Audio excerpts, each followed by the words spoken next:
I'm an IT specialist. I'm a singer, songwriter, producer. Everyone's looking for love. I'm looking for love. Because my ex-niggas. Brooklyn.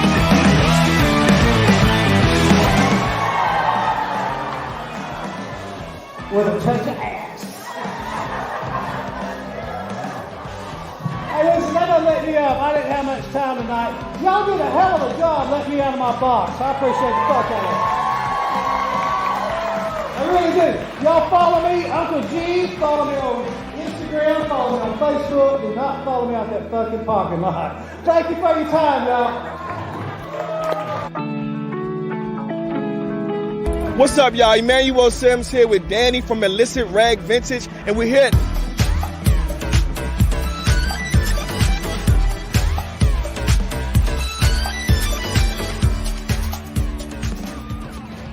This is Tiggy. You have been watching How Was Your Day on Eudaimonia TV.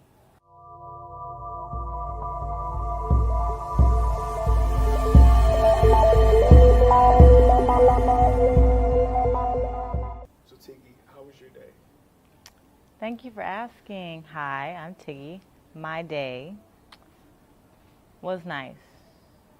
It was a nice day. And I say nice because I don't like to blow it up, right? Like it wasn't great and exciting and things happened. It was nice, but it wasn't necessarily chill either where I was just like lying around not doing anything. I felt like I was semi-productive. I made my green juice, got up this morning. I live with my sister.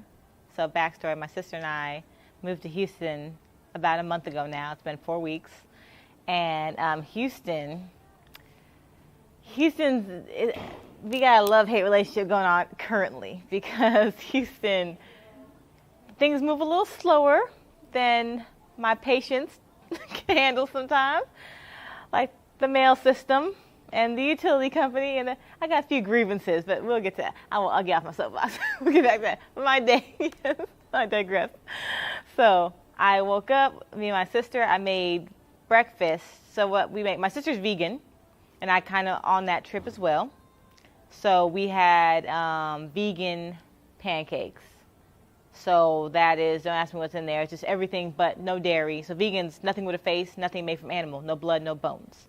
So dairy-free, bone-free, blood-free, completely clean. So we used that, made some beautiful pancakes. I made it for just myself because she was going to brunch with a gentleman.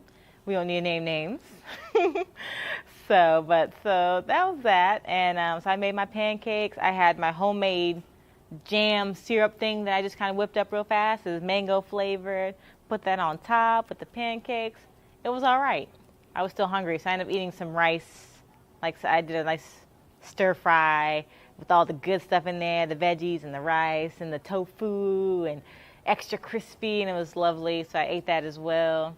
And then we made juice. We made 2 juices. So we were busy this morning. We made a citrus juice with the grapefruit, the oranges, and I'm missing one, ginger, and something else. So we made the fruit juice. No, I think it was just orange juice, grapefruit, ginger.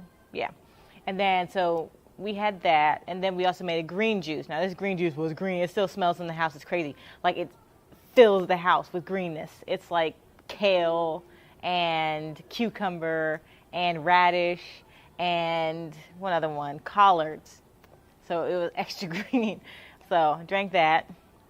Hasn't come out yet, which is nice, so we'll wait on that. We'll see what happens. Stay tuned.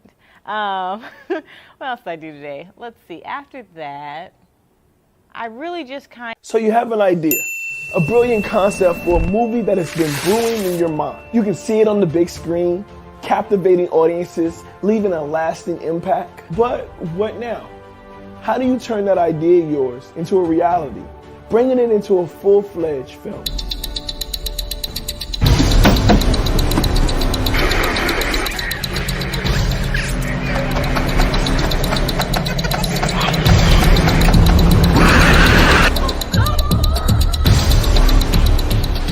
Crazy looking shit on the screen.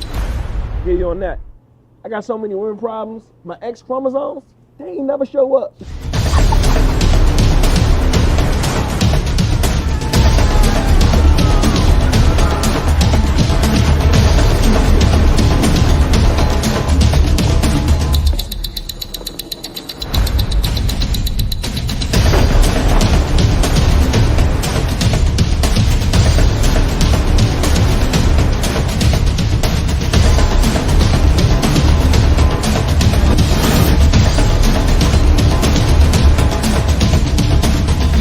That's where we come in.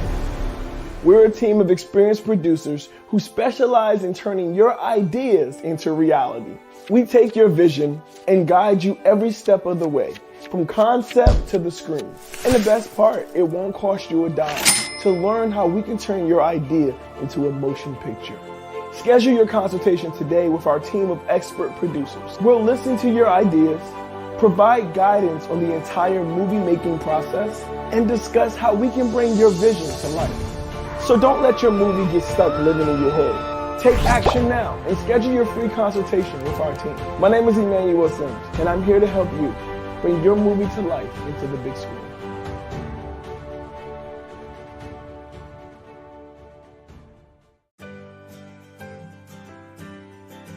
Hey, have you seen the latest In Vivo Exposure LLC newsletter? Yes, I have. It's packed with useful information, including updates on our courses and an exciting festival announcement. Tell me more about the courses. I'm interested in the Unshakable Self-Belief, Build Your Inner Fortress course. That course is all about unleashing your true potential, overcoming self-doubt, and building unshakable self-belief. We cover practical techniques such as overcoming limiting beliefs, affirmations, visualization, and resilience. It's a transformative journey of self-discovery and personal that growth. Sounds amazing. What other courses are available? We have the Master Your Mind, Conquer the Enemy Within course, Unlock Your Inner Genius course, and Mindfulness for Entrepreneurs course. Each one is designed to help you achieve your goals and live your best life. I'll have to check those out. What's the festival announcement about? Our documentary, The Truth About Love, based on the book Love Made Simple, A Guide to Inner Peace, Contentment, and Success by Juan Lee, was named a semi-finalist at the 2023 Student World Impact Film Festival. It's an incredible achievement, and we're so proud of everyone involved. Tell me more about the documentary. It's a captivating exploration of love's transformative power, personal stories, expert insights, and practical tools for living a purposeful life rooted in love. I highly recommend giving it a watch. I definitely will. Thanks for sharing all this information with me. You're welcome. Remember to stay tuned for more updates and new courses.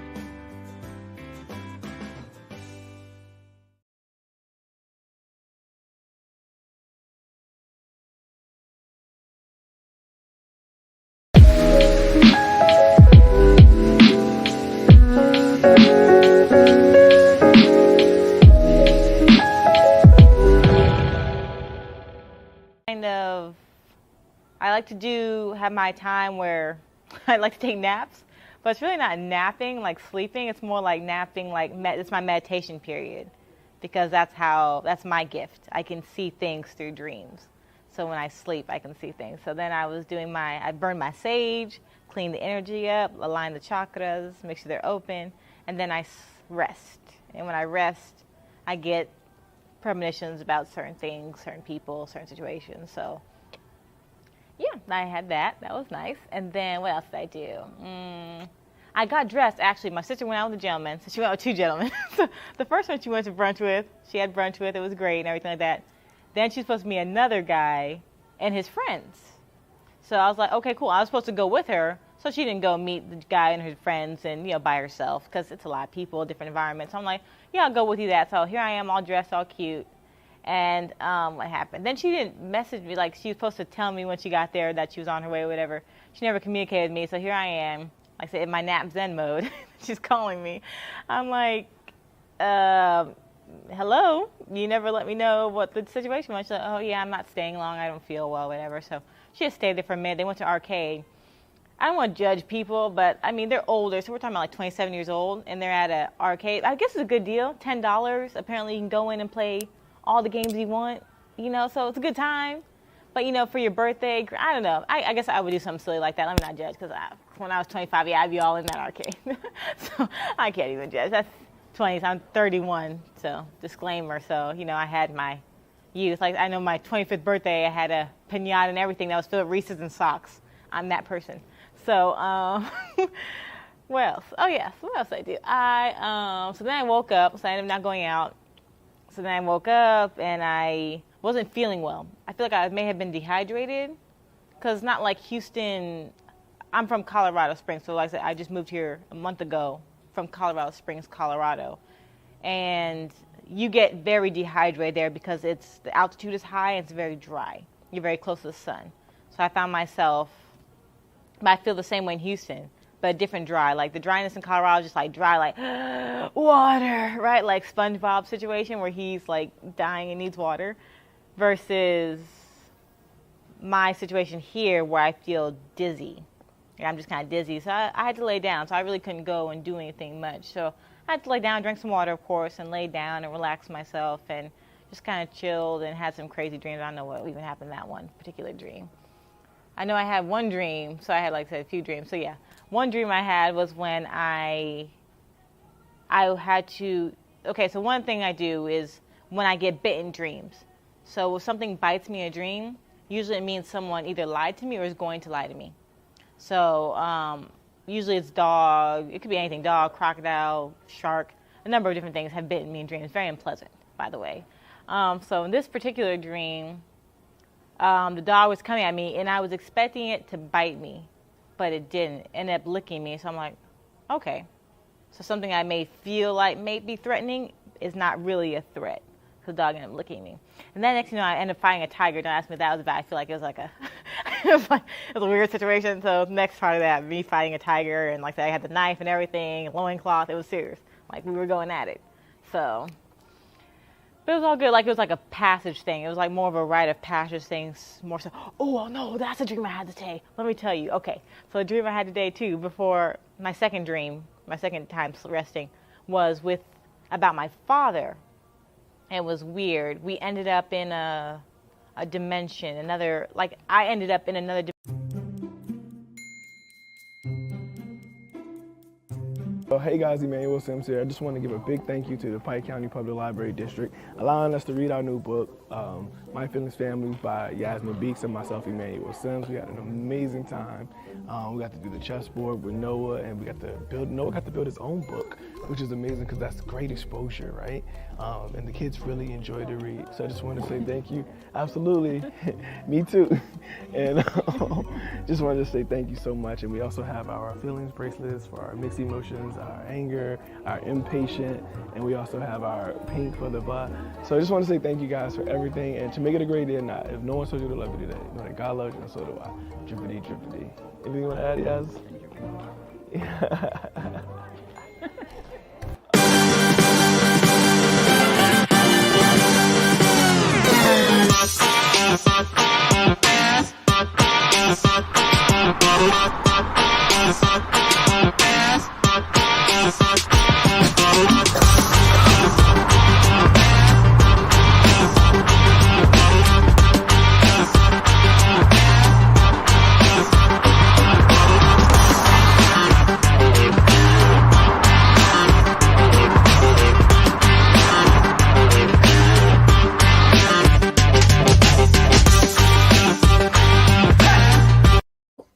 I stopped going to day school to help my mom pay bills. In the middle of the year, I lost my job at this organic express restaurant.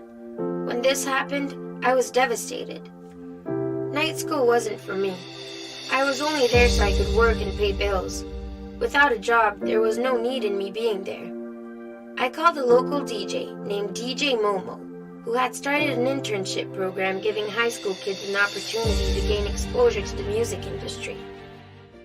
This is Audible. The action.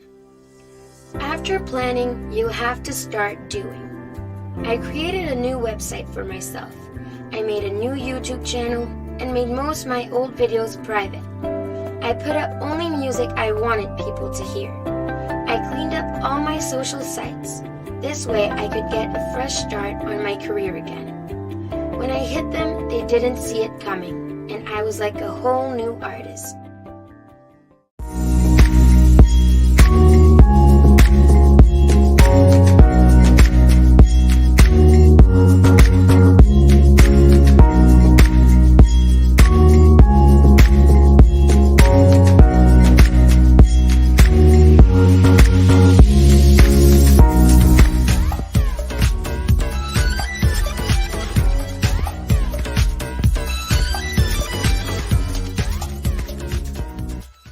So apparently in this particular dream, my dad had committed like a serious crime or considered a serious, like a serious crime of some sort. I think he had murdered someone or something crazy like that. Disclaimer, he had not murdered anyone. My dad has not hurt anybody. So he's not one man. Nothing's happened. I'm not telling on him, but in the dream he had. And so it's like a, what's a Ghost Rider situation. So where he saves his dad. He makes a deal with the devil to save his dad. So it came to me like was a situation where I was going through this room. Next thing you know, I'm going down levels. And next thing you know, I am talking with, I wouldn't say devil, it was like a council. There was several people. And they were saying, your dad committed this crime. He's going to go away for a long time. You can save him, but it's going to cost you, not cost you, cost him. There's going to be a serious consequence for him. You're not going to know what it is, but you can choose to save him, but you're not going to know what the consequence is going to be later. So it's like one of those situations. I'm like, I got to think about it. And then I woke up. So I was like, oh, geez, hopefully this is not a premonition for something that's going to happen. But yeah, so that was a very interesting dream. So we'll see what that means later in life. I'm dreaming about my grandmothers lately a lot too. One of my grandmothers already passed, and the other one has Alzheimer's, and she's going to be in hospice soon, if she's not already on hospice. So that's been a very tense situation in my home. It's not that it's tense in the sense that it's unexpected, because like I said, it's been a long time coming. Her Alzheimer's has slowly been getting worse and progressing to the point where we had to put her in a nursing home, and now she has to be on hospice. So it's just that build up, but now it's like, okay, now it's kind of coming into that how much longer does she have kind of situation. And so the family's kind of dealing with that. There's that pressure. It's my mom's mom, so my mom is definitely feeling that pressure. My dad's mom's the one that passed just a few years ago, and that was a whole, such a mess. So listen, do your family a favor. Don't get buried with the whole casket and the whole situation, please.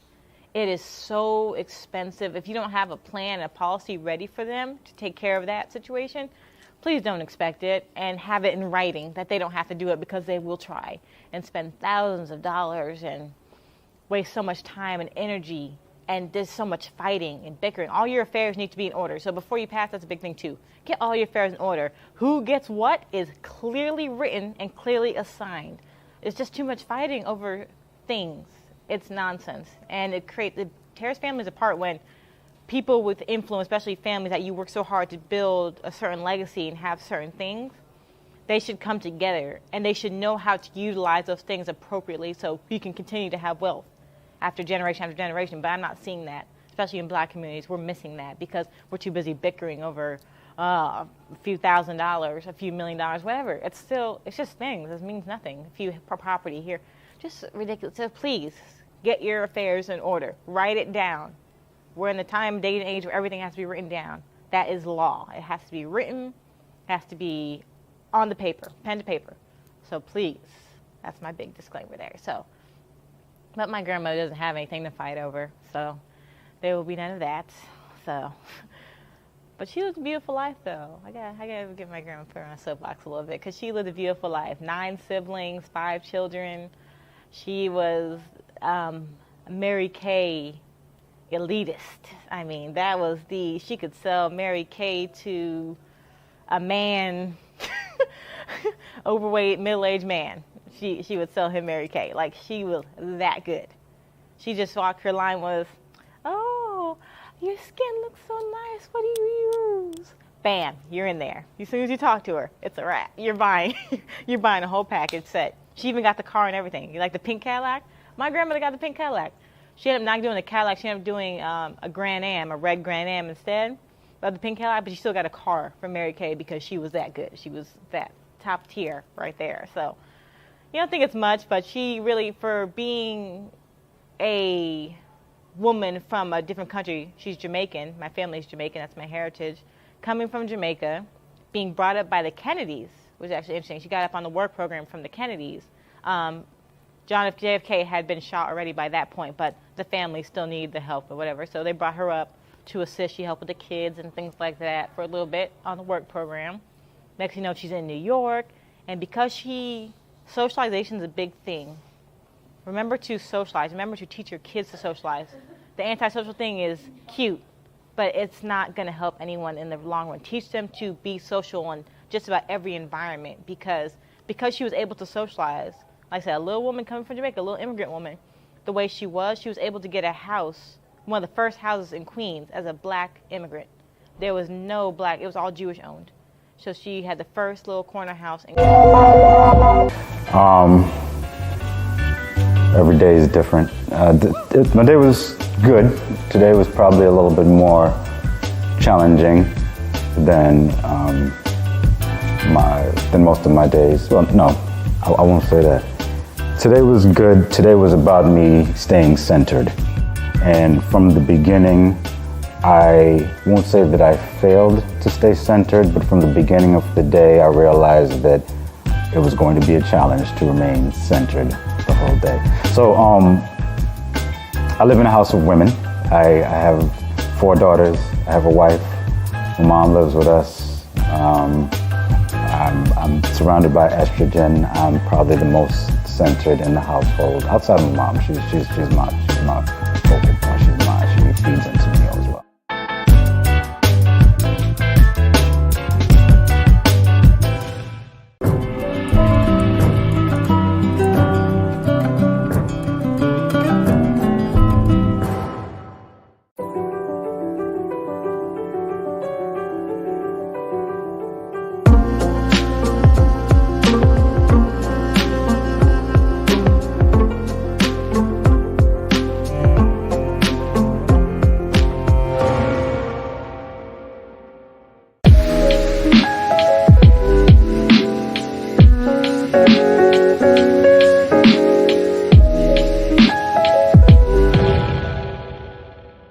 Queens, had the best yard and everything, and she got it first. Well, they really overcharged her just because she didn't know better. They really charged her too much money, but she still paid less than, of course, what it is now. But and this goes on to choosing your partner now. So her life just kind of exemplifies like step by step of what to do and what was done right and what was done well, but also what not to do. So when you're picking your partner, be very particular.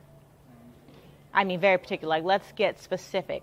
Not just in the, I need 6'6", 6 figures, 6 feet, 6 pack, right? The 666 rule. No, you need to have it be more genuine. Does he speak to you kindly? Does he rub your feet after a long day? Is he thoughtful? Does he remember small things, little things that you love, little things that you enjoy? So find someone does he help you grow? Like, is he an asset to your life instead of a liability?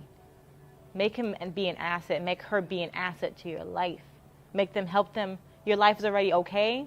Let them come in and just improve that life. They just build. You guys just work a partnership, and you just build together and grow together in a beautiful way. Come together. So my grandmother was one to grow. She had a house in Queens. She had a house in Long Island. And so she wanted to get more property. She was all about having property. She knew that was important. Having houses was important. But the men she was with weren't thinking about it like that. They were okay with, just existing. They didn't necessarily need more. They weren't ambitious like she was. So that cost her. It stopped her from doing a lot of things and kind of getting to that next level in her life that she wanted to get to, that she's working so hard for. So just be mindful of who you're with. And so now, and now she's in her elderly age. Now she's in a nursing home with, like I said, she has her family that still loves her, but, she doesn't have her houses anymore. She doesn't have her car anymore. She doesn't have, so all that's gone. And like I said, it's New York now. So her house that was in Queens, that was, I think, $60,000 at the time when she bought it, is now probably, $2 million easily, like without even blinking, in New York. And it had an attic and a basement. So she could have rented out both things. She could have had like 6 bedrooms to rent out. She rented out the bottom one. But yeah, it's just being mindful of these things. So when you get these things and pass these things on to your children, teach them how to use it appropriately. Educate them on it so they know and they can use it responsibly and it continue to grow and work for them. Land is critical. Houses are nice, property is nice, but land, that's what we're missing. The land We can't, the property is not ours. The property we never really own, because they can say, oh, we need to totally demolish your property. We'll pay you something because the land is ours. We own the land underneath your property. And that's what's happening. That happens a few times in a few different states. So just be mindful of that. Like, you don't own the land, you own the property, and that means nothing, because they could just demolish it, and they own the land, and legally they can, because it's their land. You're on their land.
CBS because your freestyle videos ain't getting no views?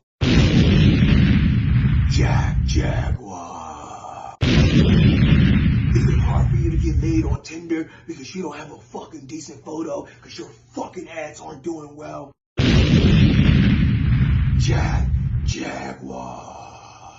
Are you tired of not being able to give God a nice 10%? Jaguar. We're gonna make your ads explode. You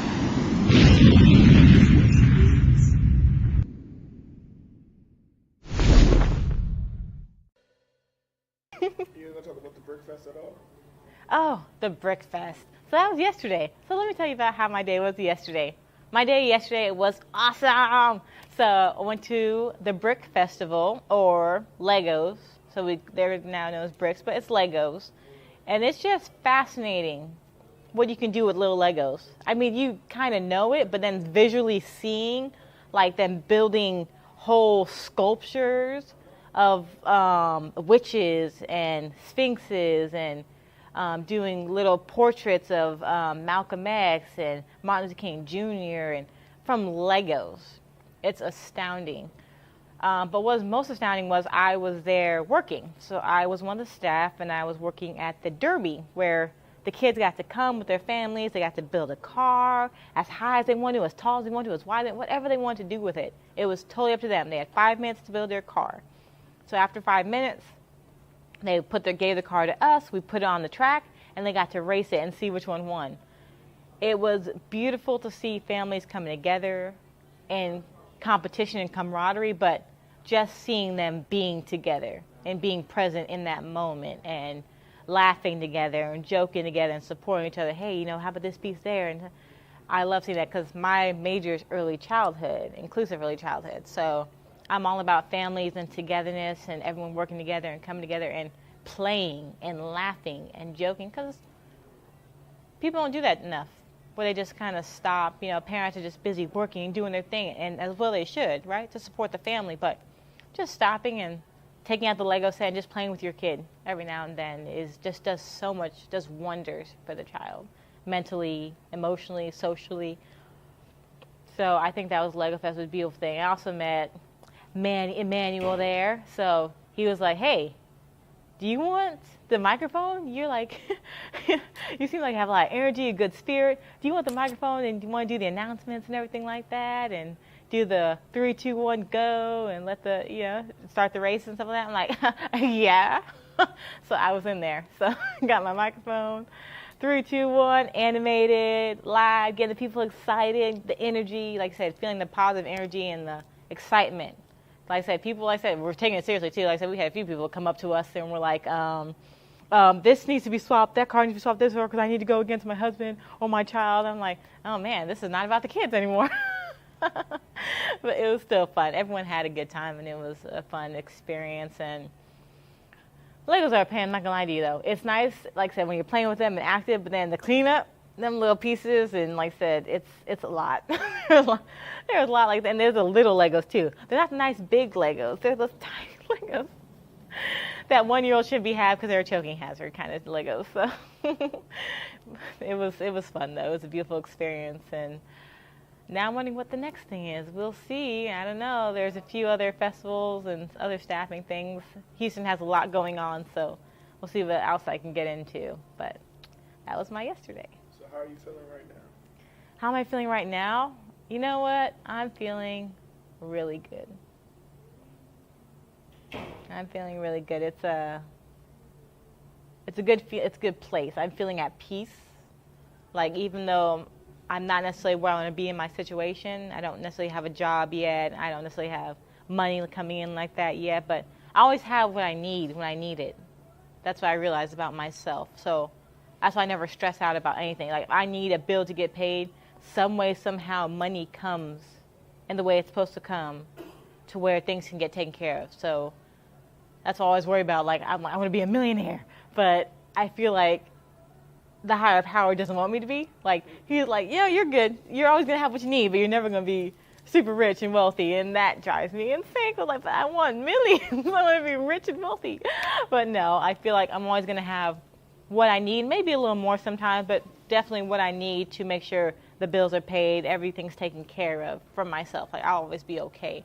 And maybe that's the next level. Maybe I can have the millions. I'm just not quite there yet in my own discipline, in my own self.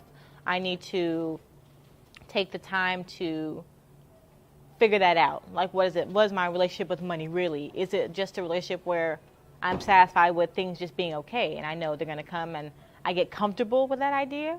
Or can I discipline myself to know, okay, I can handle large sums of money in a healthy way?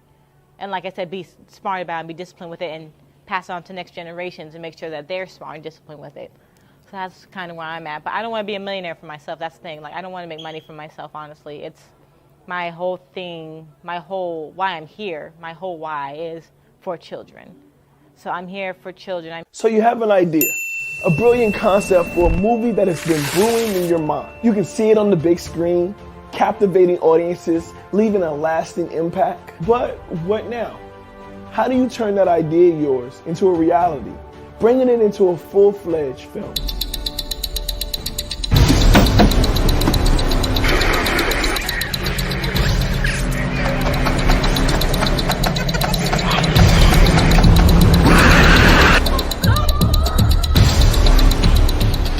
Crazy looking chick on the screen. Get you on that. I got so many women problems. My X chromosomes, they ain't never show up.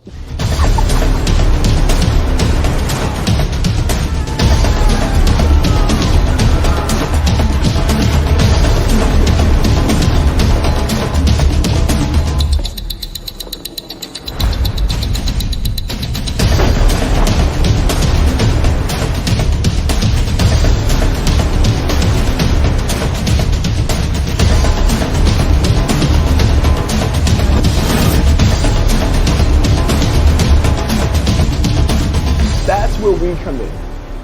We're a team of experienced producers who specialize in turning your ideas into reality. We take your vision and guide you every step of the way, from concept to the screen. And the best part, it won't cost you a dime to learn how we can turn your idea into a motion picture. Schedule your consultation today with our team of expert producers. We'll listen to your ideas, provide guidance on the entire movie-making process, and discuss how we can bring your vision to life. So don't let your movie get stuck living in your head. Take action now and schedule your free consultation with our team. My name is Emmanuel, and I'm here to help you bring your movie to life into the big screen.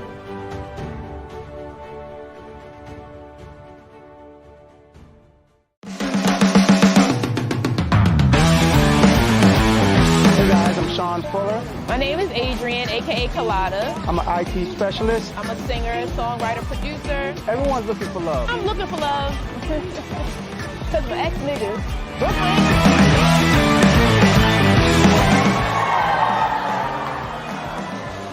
With a touch of ass. Hey, listen, that doesn't let me up. I didn't have much time tonight. Y'all did a hell of a job letting me out of my box. I appreciate the fuck out of it.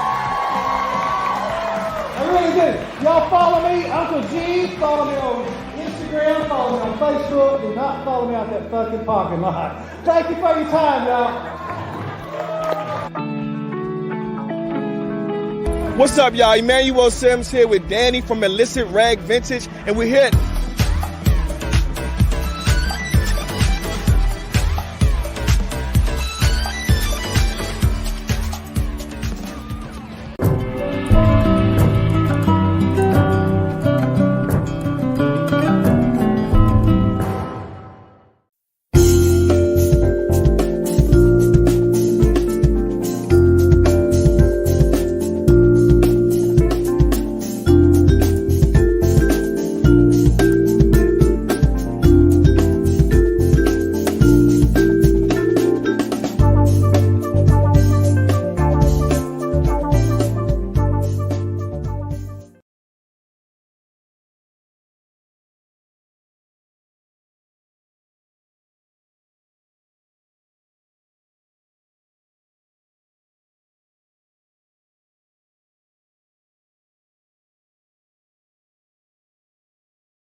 Here for children, the well-being of children. That's all I care about. That's all I think about. I lose sleep at nights when I feel like I haven't done enough or I'm not where I need to be so I can get that next level. I want to have the money to be able to build schools in different countries for the children, and then I know I implement curriculum as well, so I know how to do curriculum a little bit. I need to get better with that, so hopefully my master's will be more of that, about curriculum instruction, so I can implement curriculums as well as build schools, or just use the same curriculums at work that I like, that are effective. I've been working in daycare centers since I was like 18. I mean, so for years, this is like a 10-year span of different daycare centers, looking at their different philosophies, which one I like, what I don't like, what I want to use, what I don't want to use. So I've seen a lot of different variances that I think will work, but understanding that there's such a need in countries. Like I said, my family's Jamaican, so in Jamaica, there's such a need. They don't have resources like we do. They don't have public education like we do. They have to pay for your school. Most countries do. You have to pay for your education. So now where am I going to find money to get school? I got to pay for uniform. I got to pay for books. So everything costs there. But they find the money. They make it work because school is important, but some just don't have it. Because there's poor. In America, you're poor. But in third world countries, you're impoverished. There's a whole different level. Their poverty is a whole different level from our poverty, our poor. So that's why I realize, and a lot of Americans don't understand that, especially if you haven't traveled, don't really see. You think your life's hard, go to a third world country. Just spend like a week. You'll see that, like I said, no stove, there's no shoes. They don't get to walk barefoot. They have to walk around barefoot, and the kids are struggling, and they, like, sometimes parents are around, sometimes they aren't, or the kids have to work too. They have a lot of siblings. So like I said, my grandma was the oldest of 9. I didn't tell you that, but she's the oldest of 9. So she was, by the time she can stand up around the stove, she was around the stove cooking and making sure her siblings were good. That was her, like, that's the thing. They bring up each sibling to raise the other ones. The oldest one always raised. That's just natural. But so she always had to take care of everybody. When she came to America, she filed for all of her siblings. She filed for nieces and nephews. She filed for cousins. She filed for everybody.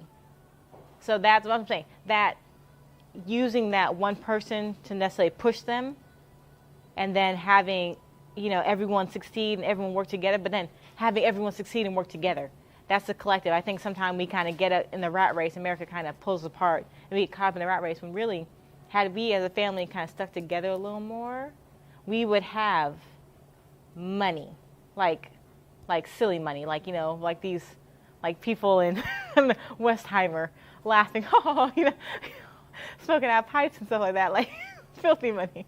Like, we would have been good, but we just couldn't stay together and stick together like we were in Jamaica and the the little home in Jamaica, right? So now they each have their own space and their own world, and just thinking about that.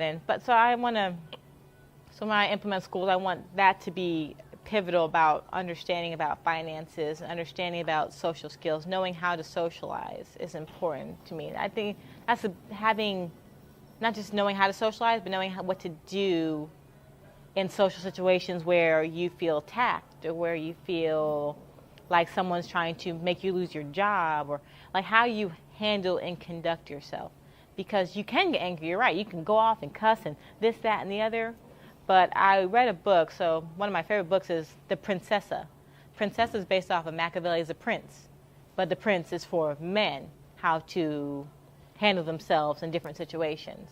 So Princessa is for women, because we are different. And so Princessa kind of teaches you how to work your differences. So in it says that when it comes to your enemy, you don't want to degrade your enemy in any way, embarrass your enemy in any way, even though they attack you and say whatever. You want to make them an ally. So in order to do that, you have to be mindful of what you say and how you say it and how you attack them. Because you're still attacking them, right? But you don't have to do it in a way that's so out of control and so, just aggressive. You can do it in a way that's where you just ask a question like, why would you say something like that? Make them stop and think, or I didn't appreciate when you said that. Because sometimes people really don't even realize what they're saying. Sometimes people are just talking, so you have to call them out and make them stop and think about what they're saying. But without embarrassing them, without humiliating them, without demeaning them. That way, they respect you, and you form an alliance when there didn't used to be one. And you can move forward. If not, then you just leave them alone, right? But if you can form, you want people to speak positively about you. Because I believe, because it's happened to me, that's a whole other story. It's happened to me where people speak negatively about you, it matters, and it holds on you like a monkey on the back kind of thing. Like it just clings to you when people speak adversely about you. So just being mindful of. Hi, I'm Joe Biden, and we need to come together and be really nice to each other as we are saying these things that what I'm saying is that we're smoothly talking you guys into hell because God bless this country and peace be on earth. The Republicans are so mean. Let's come together. Thank you.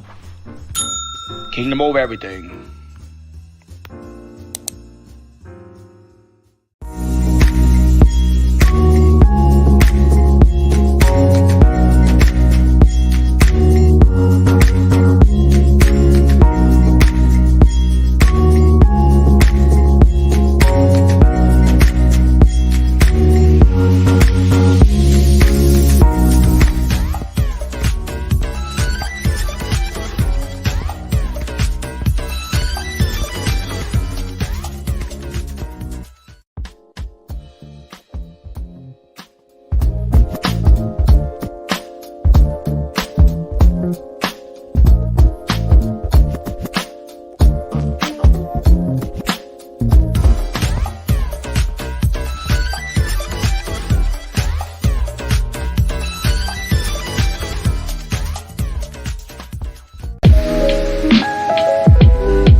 Your words matter, what you say. It could even be something like, oh, I wish so-and-so didn't get this job.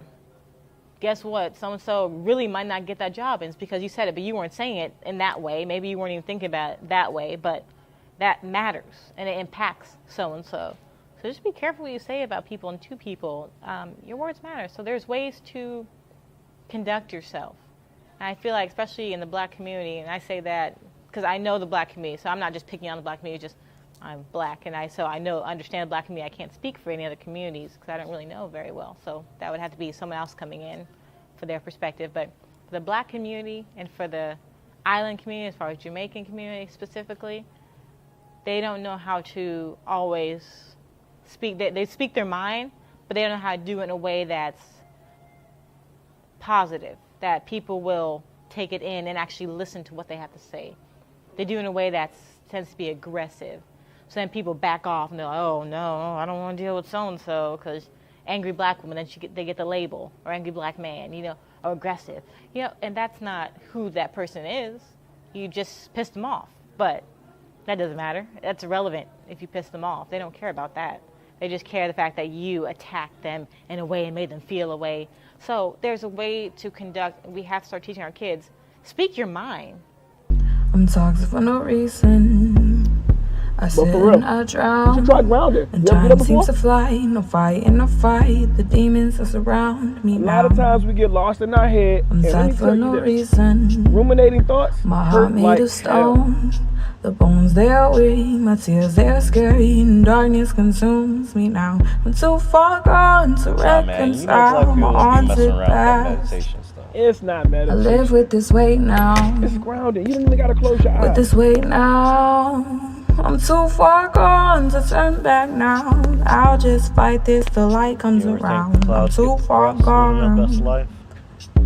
Far gone. How else would you explain the rain? The people around me know nothing about me. Leave them in a spell. Forget everything. I got so many women problems. My X chromosome.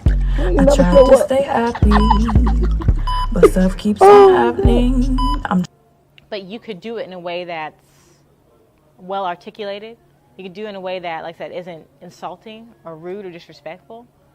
And sometimes maybe you do need to go off on people. That's why I hear. Sometimes we just need to go off on people. But other times it's just about you knowing how to handle yourself in situations. So just be mindful of that and taking that into account and teaching your kids that as well. Because I see a lot of kids that, just like I said, just fly off the handle. Well, they don't need to. That's not necessary. Sometimes they really can just, it really is just a conversation. Or you fly off the handle at your children. Well, it's just a conversation. Like, a lot of kids are smart enough to understand. One last question.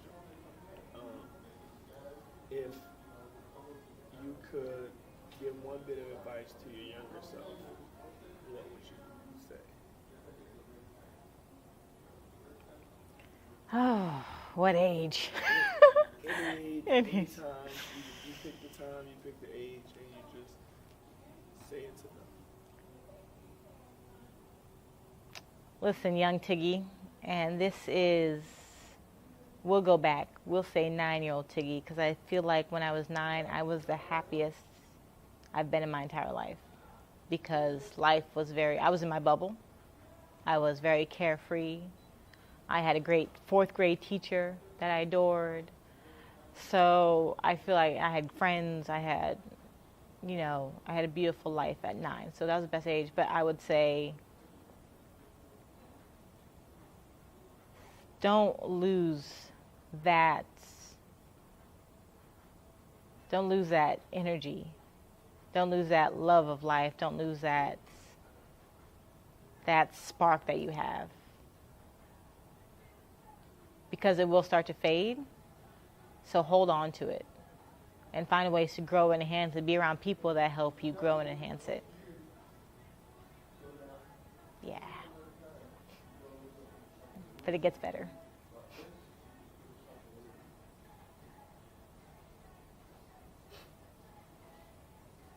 You feeling that? I feel it. Thank you. Yes. So, thanks for asking the question. That was my day. Girly rap with the popish twist is what I would tell myself, Emmanuel,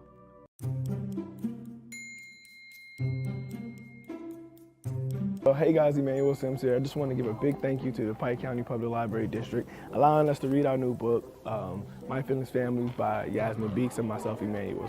We had an amazing time. We got to do the chessboard with Noah, and Noah got to build his own book, which is amazing because that's great exposure, right? And the kids really enjoyed the read. So I just wanted to say thank you. Absolutely. Me too. And just wanted to say thank you so much. And we also have our feelings bracelets for our mixed emotions, our anger, our impatient, and we also have our pink for the butt.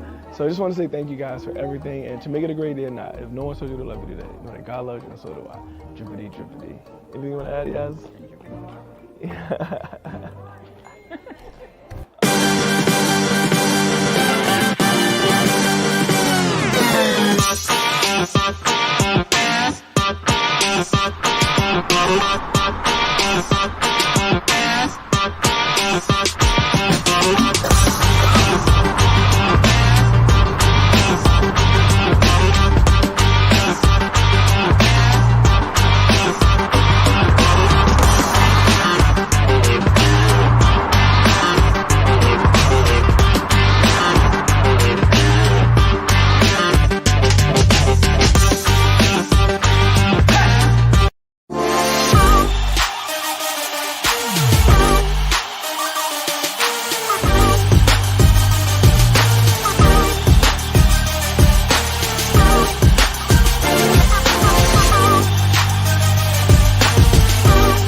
My name is Adrian, aka Colada. I'm an IT specialist. I'm a singer, songwriter, producer. Everyone's looking for love. I'm looking for love. Because my ex-niggas.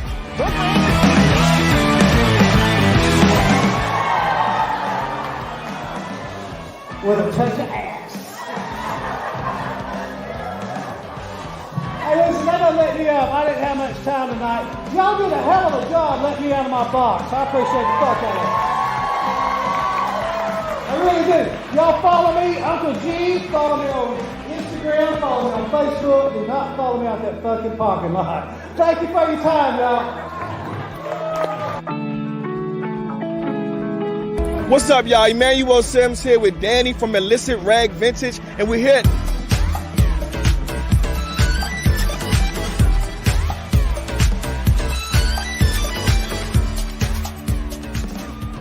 So you have an idea, a brilliant concept for a movie that has been brewing in your mind. You can see it on the big screen, captivating audiences, leaving a lasting impact. But what now? How do you turn that idea of yours into a reality, bringing it into a full-fledged film?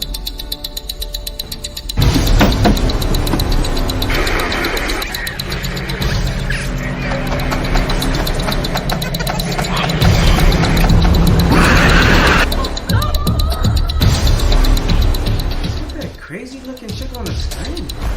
Get you on that. I got so many women problems. My X chromosomes, they ain't never show up.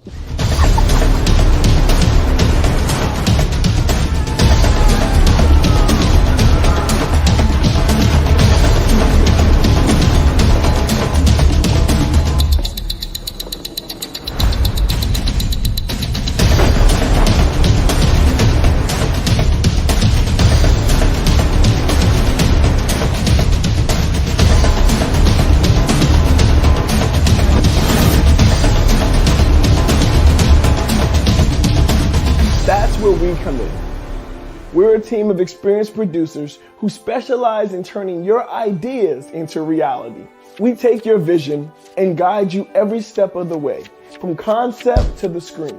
And the best part, it won't cost you a dime to learn how we can turn your idea into a motion picture. Schedule your consultation today with our team of expert producers. We'll listen to your ideas, provide guidance on the entire movie-making process, and discuss how we can bring your vision to life. So don't let your movie get stuck living in your head. Take action now and schedule your free consultation with our team. My name is Emmanuel Sims, and I'm here to help you bring your movie to life into the big screen.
are you?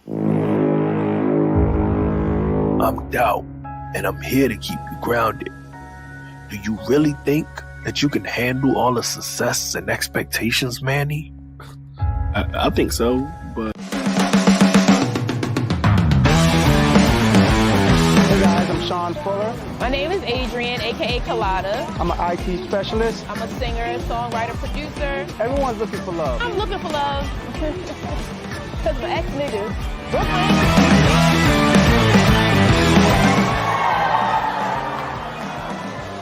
With a touch of ass. Hey, listen, that doesn't let me up. I didn't have much time tonight. Y'all did a hell of a job letting me out of my box. I appreciate the fuck out of it. I really do. Y'all follow me, Uncle G. Follow me on Instagram. Follow me on Facebook. Do not follow me out that fucking parking lot. Thank you for your time, y'all.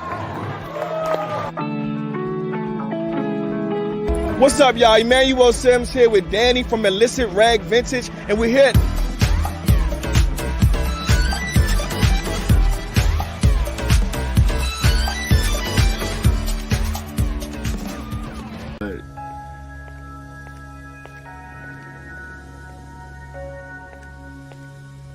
Are you sure that you're talented enough?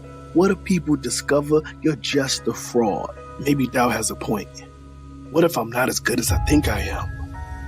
Manny, don't listen to Doubt. You've proven yourself from time and again.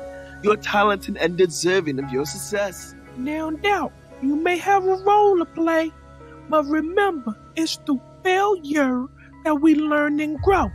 Manny's previous failures have shaped him into the artist he is today. I suppose, but can he really handle the pressure? Manny, remember all the times you stumbled, fell, and got back up stronger? You're capable of facing any challenges that come your way. Well, Doubt, you sure have a way of making things interesting around here. I'm just trying to keep Manny from getting too confident. Confidence and self-belief are what propel him forward. Doubt, it's time for you to step aside and let Manny thrive. You're right. Doubt, you're not welcome here anymore. I choose to believe in myself and my abilities. Thank you. Everyone, I needed your support to overcome doubt, and together I think we could silence those nagging voices and continue creating amazing things. Manny, we've got your back. Doubt may come from time to time, but we'll always be here to remind you of your worth.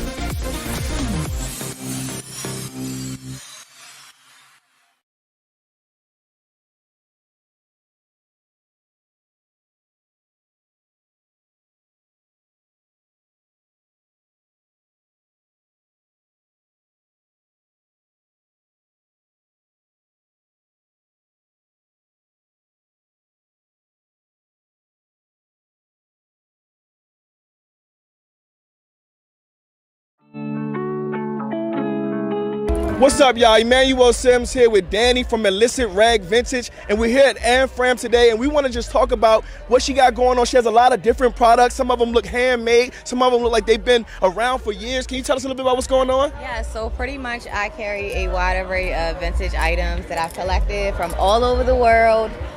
In my travels, I've been shopping and collecting for about 20 years. At this point, a little over, like 22 years since I was about 15 or 16, and I present my collection to the world.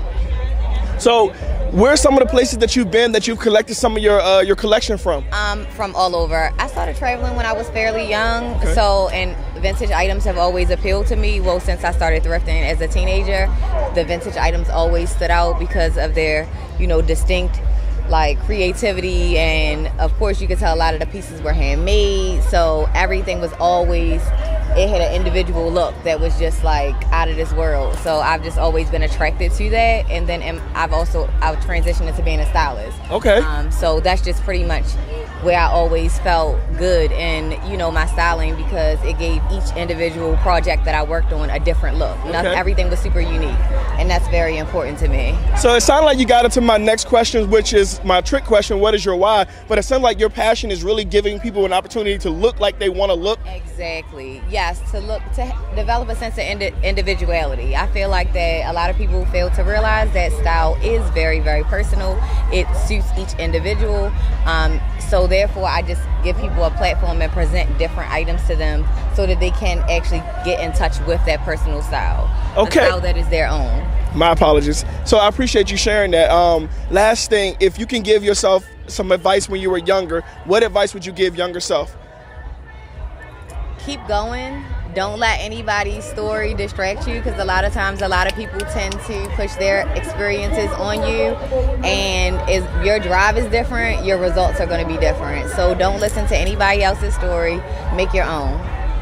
Man, I'm not about to preach today, but don't let nobody else's story distract you. That's deep on so many levels, because we get relationships, we get friends, we get family, we get cousins, everybody who has their own perspective or experience in life that can drag us from actually getting to that next part. And I just appreciate you sharing that. I'm sure my community would appreciate it. Tell us where we can find you, how they can reach you. You guys can locate me on all social media platforms and Google at Illicit Rag Vintage. That's ILLICIT Rag, RAG Vintage. And that is on all social media platforms. And you also can Google me, like I said, as well. So hopefully I'll be touching bases with you guys, or you'll, tune into my channels and stuff, and we can connect in some way. But to everybody, keep pushing, and you can be living the life of your dreams, to be honest. That's right, y'all. Y'all heard it here from Danny, and I'm so blessed because that message was for me too. And I'm just like, when I follow the universe and I'm obedient, I get rewarded. So Danny, thank you so much. Peace and blessings, and much success. Make sure y'all check out Illicit Rag Vintage here and Fram, and y'all have a successful day.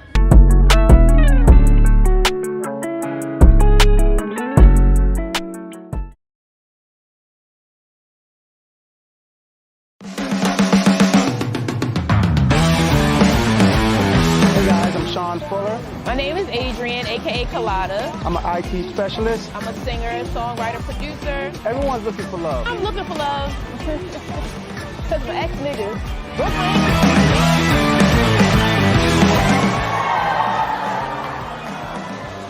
With a touch of ass. Hey, listen, that doesn't let me up. I didn't have much time tonight. Y'all did a hell of a job letting me out of my box. I appreciate the fuck out of it. I really do. Y'all follow me, Uncle G. Follow me on Instagram. Follow me on Facebook. Do not follow me out that fucking parking lot. Thank you for your time, y'all. What's up, y'all? Emmanuel Sims here with Danny from Illicit Rag Vintage, and we're here.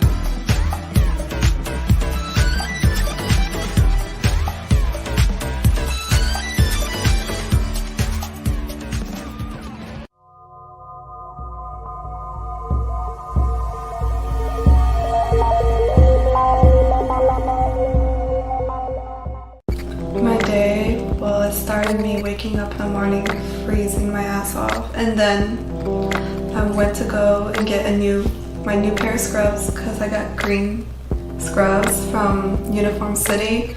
So pretty, I love it. And then I went to shower, got ready, brushed my teeth, washed my face. I exfoliate twice a day, so I exfoliated. I got everything together. I got my work shoes on, which are basically these purple Crocs. They're fuzzy inside because it's cold in the morning and my feet be cold. So then I put on my green scrubs. I got my ID badge, my keys, everything I need. And then I went to my car, drove in the traffic, 6 in the morning. How's the traffic in the morning? So I drove there, drove in the top of the garage, because that's what I always do. I feel comfortable there. Walked to work. I couldn't really walk there because I kind of got late because of the metro. So there was like a metro coming by. So, oh well, my boss will be fine. I got into work And then I put my new pair of shoes, because technically you're not allowed to wear outside scrubs inside. So I put on my second scrubs, and then I put on my second different shoes, and then my second something to cover your hair. And then I went inside and I worked in decontam today. It was so fun. One of my gloves broke and I had literally human fat and veins in my gloves. So it was like all over and it just spilled out of this instrument. And I was like, okay, that was really fun. So I ungowned, I scrub everything with hot water, put on another PPE on, and then I had a lot of eye trays, a lot of heart trays, and I was by myself in decontam because I'm always working solo, which was really fun.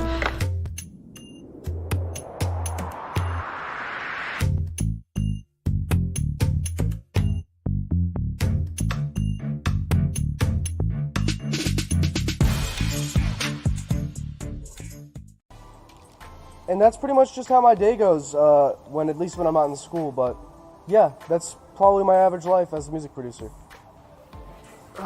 My name is Matthew Haber, from Miami Beach, 305. You can find me on Instagram at MATT__Miami.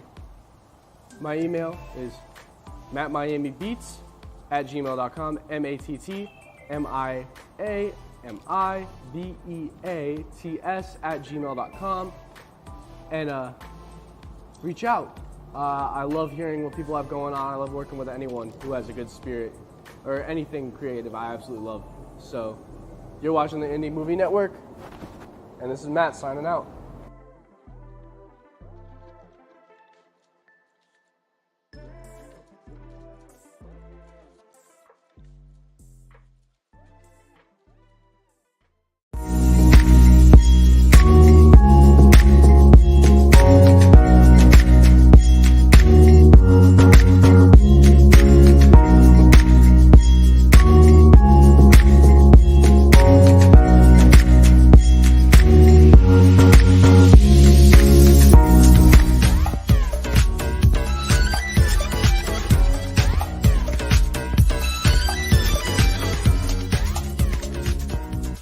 Eventually, I see the people, I see the SAs, the RNs, the scrub techs. I saw all of them. They said, hey, hi. They always like talking to me because I'm nice and I'm actually very charismatic.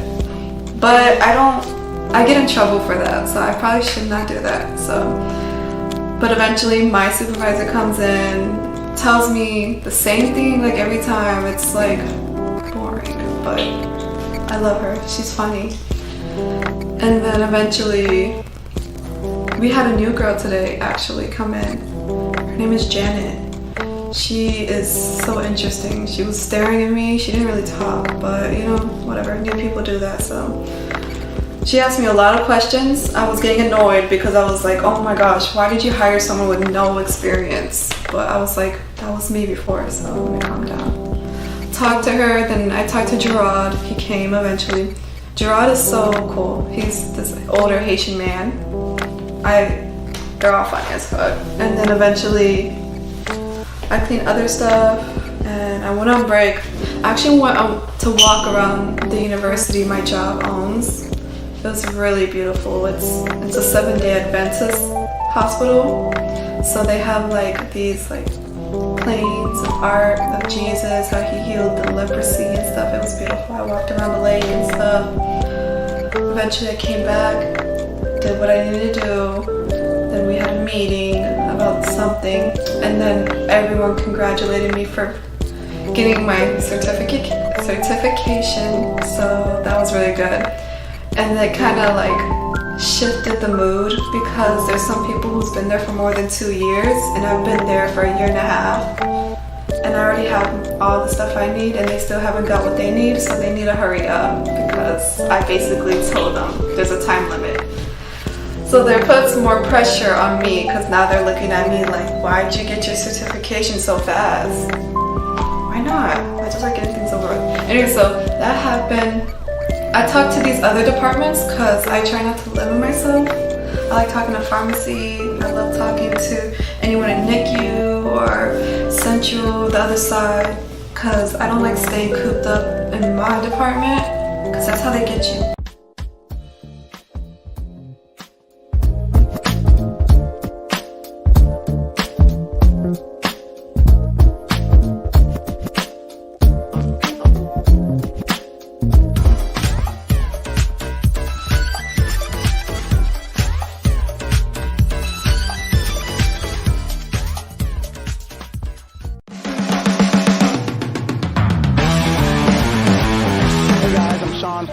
My name is Adrian, aka Colada. I'm an IT specialist. I'm a singer, songwriter, producer. Everyone's looking for love. I'm looking for love. Cause my ex niggas.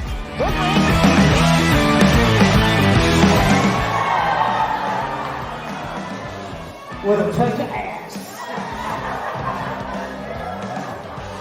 Hey, listen, that don't let me up. I didn't have much time tonight. Y'all did a hell of a job letting me out of my box. I appreciate the fuck out of it.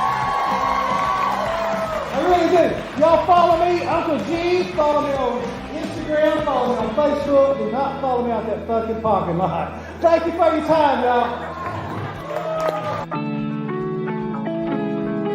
What's up, y'all? Emmanuel Sims here with Danny from Illicit Rag Vintage, and we're here.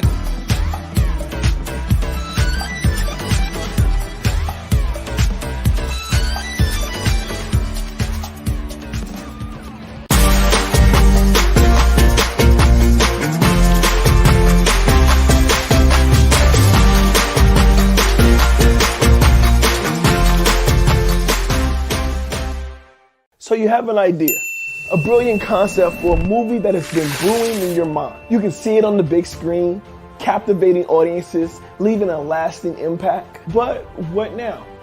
How do you turn that idea of yours into a reality, bringing it into a full-fledged film?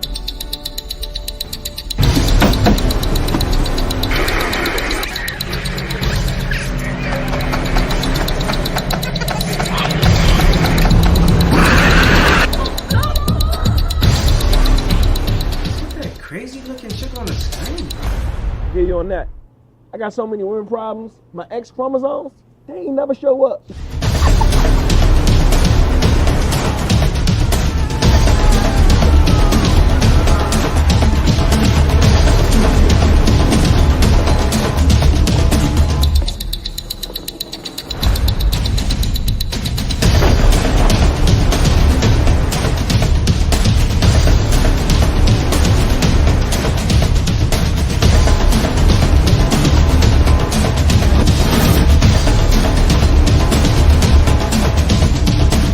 That's where we come in. We're a team of experienced producers who specialize in turning your ideas into reality. We take your vision and guide you every step of the way, from concept to the screen. And the best part, it won't cost you a dime to learn how we can turn your idea into a motion picture.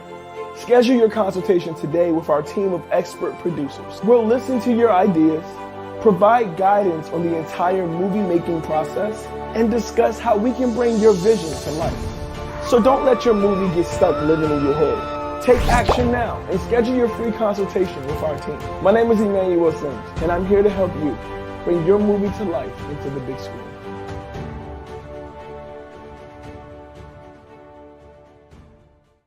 They make you stay there and they make you age faster. So I talked to other people, they're really fun. Oh, I talked to some people from Women's Tower. They're really fun. Man, I wish I worked over there, sorry. But no, so I talked to some people over there. I like basically explore more of that side of the hospital. Oh, there's like 4 huge buildings. There's outpatient, Women's Tower, Main, General, oh, and Ginsburg. So yeah, it's a huge hospital.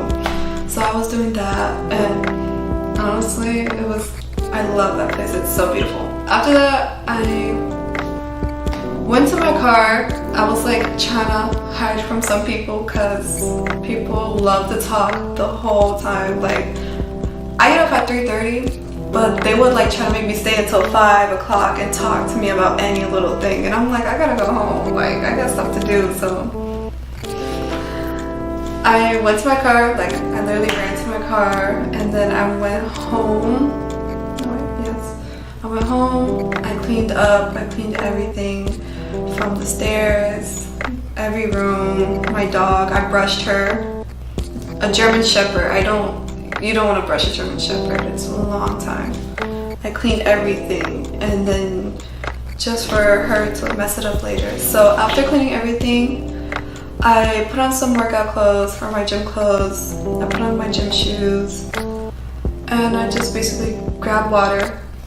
The whole day I was drinking a gallon water, so I grabbed another gallon water to the gym. So I went to the gym and I started on Stairmasters because that really helps me build up a sweat. I don't like working out without building up sweat. And then I did different lower body machines. I did do like leg raises. Every day is different. My day was good. Today was probably a little bit more challenging than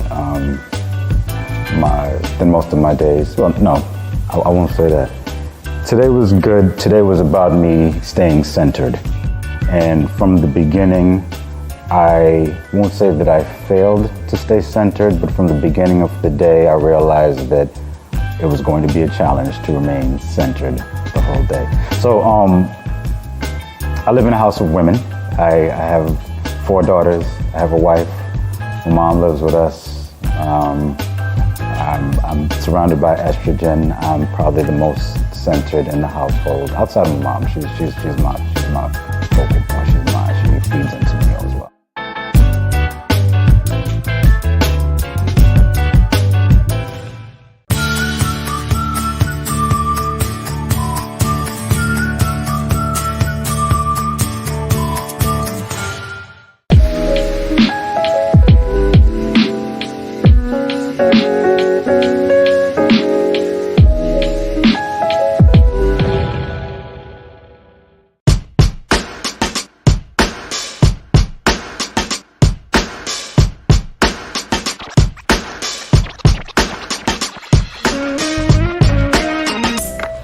Some lower crunches and stuff, like stuff to make targets the lower body, because I need to work on that. I don't like it. So other than that, drink water, worked out, I sweat really good, went home, and I went to go study for a little bit, not much. I was studying sociology. I was basically reading some chapters again, so nothing like fun. And then I went to go take a shower. I exfoliated everywhere, and then I did my skincare, I rinsed my hair out, and I put coconut oil. I love coconut oil, I can live on that. And then I was getting ready for bed, but I shouldn't have, so. And eventually, I got everything together. I ordered some Uber Eats, some Olive Garden, I believe. And then I got it from my sister, and it was mad good. I ordered chicken Alfredo, some breadsticks, salad, all of it is mad good. So my sister was happy. I didn't really eat much because that's just me. And eventually I did eat some candy, so it's probably bad. I should have probably ate some food. And then eventually I took a shot of apple cider vinegar because I'm trying to do that cleanse. Apparently that's good for your body. And I drank more water.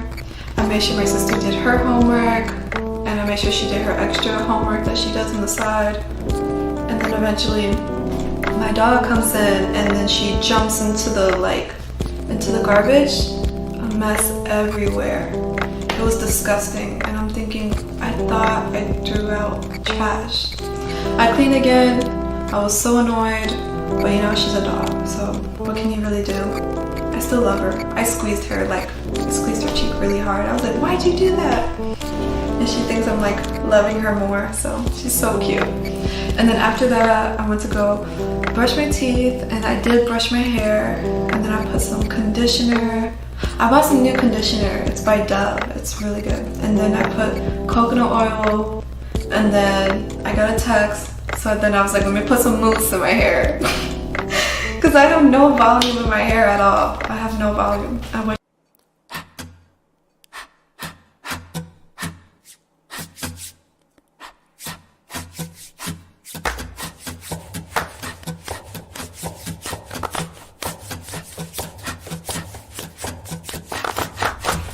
Musician. I don't need any music. I don't need you either! Shut up! Let me out. Let me out! Let me out!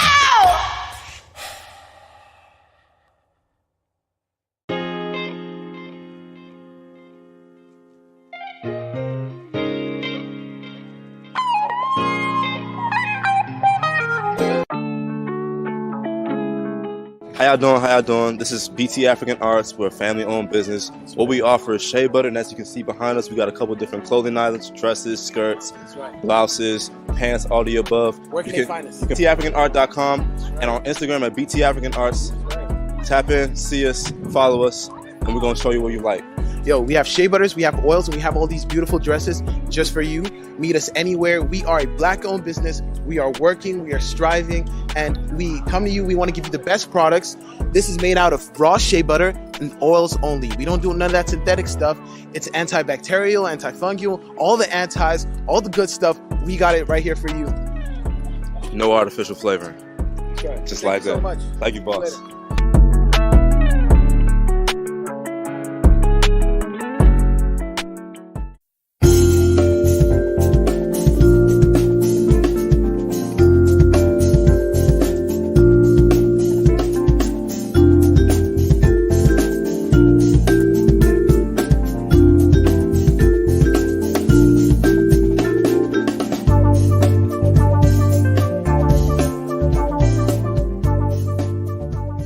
This is Audible. The action. After planning, you have to start doing. I created a new website for myself. I made a new YouTube channel and made most of my old videos private. I put up only music I wanted people to hear. I cleaned up all my social sites. This way I could get a fresh start on my career again. When I hit them, they didn't see it coming, and I was like a whole new artist. I buy these scarves and I use them as a head wrap so it can keep my hair up so I can have volume. I don't. My hair is straight, like sometimes it'll be wavy. It's hard to keep it curly, so. And eventually I put on some new pair of clothes, trying to go out, check the rooms to make sure everything's clean, make sure my sister's good, make sure everything's good, make sure my dog is fed and happy, and right before you know it, I go out the door, make sure I got my keys, wallet, everything, go to the car, and then I start driving down the highways. I don't know their names. I just know they're highways. And then eventually, I met up with a friend, and I ate some food, fish, tilapia. It was really good with some hot sauce. Look, I ain't never had fish with some hot sauce before, so it's definitely different. But it's actually not good, so I recommend it. And then, actually, I was waiting mad long for the friend to come to the dorm. Like, I was waiting like 10 minutes, knocking, banging the thing, texting, calling. I'm like, okay, I'm about to go home. Because they're not gonna have me stand out here in the cold, freezing my ass off, because I'm not gonna do that right now. I'm anemic. What am I going to do, stand outside in the cold? So then, I eventually ate food. I cleaned most of their room. I haven't cleaned it all up, but I did, and I did their laundry. What? Like, I just did laundry this at my house, and I'm doing laundry at someone else's house. Like, you see, I'm just too nice. No, I'm too kind. I need to stop spoiling people, because, you know, they're gonna make you do it again and again and again and again. And I mean, it's probably fun, but.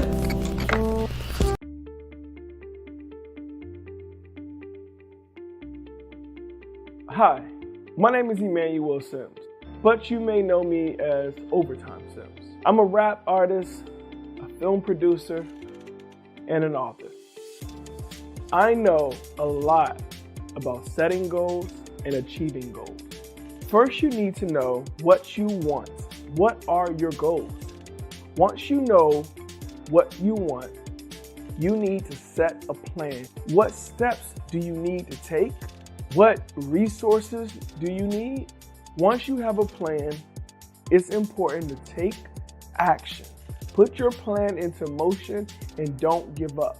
Stay focused on your goals and don't let anyone or anything get in your way. If you follow these steps, you'll be able to achieve any goal. Go out there and make your dreams a reality.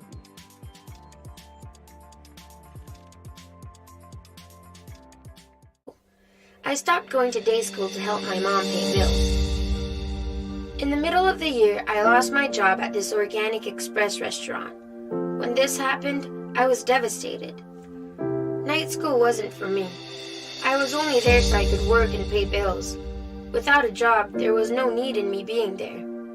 I called a local DJ named DJ Momo, who had started an internship program giving high school kids an opportunity to gain exposure to the music industry.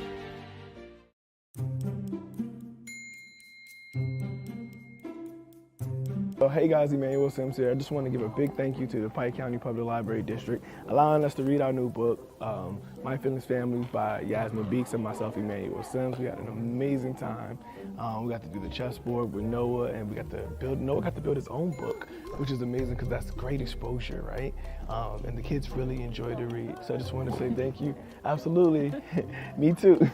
And just wanted to say thank you so much. And we also have our feelings bracelets for our mixed emotions, our anger, our impatient, and we also have our pink for the butt. So I just want to say thank you guys for everything, and to make it a great day or not, if no one told you to love you today, know that God loves you and so do I. Drippity, drippity. Anything you want to add, Yaz?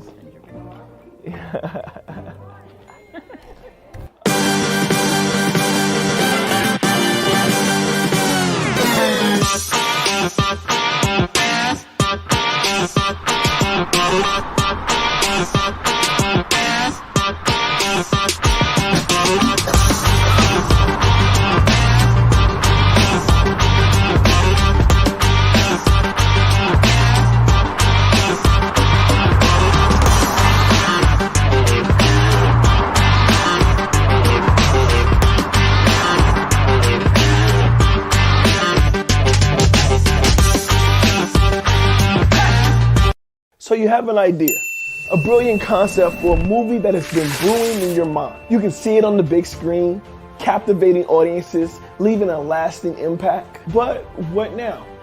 How do you turn that idea of yours into a reality, bringing it into a full-fledged film?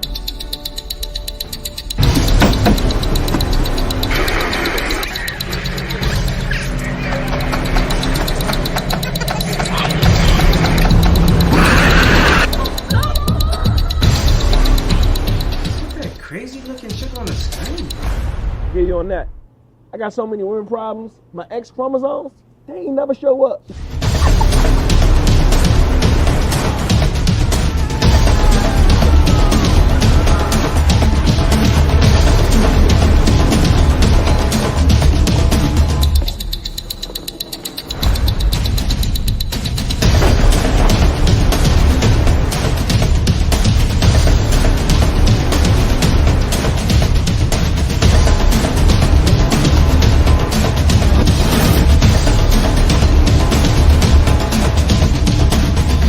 Where we come in.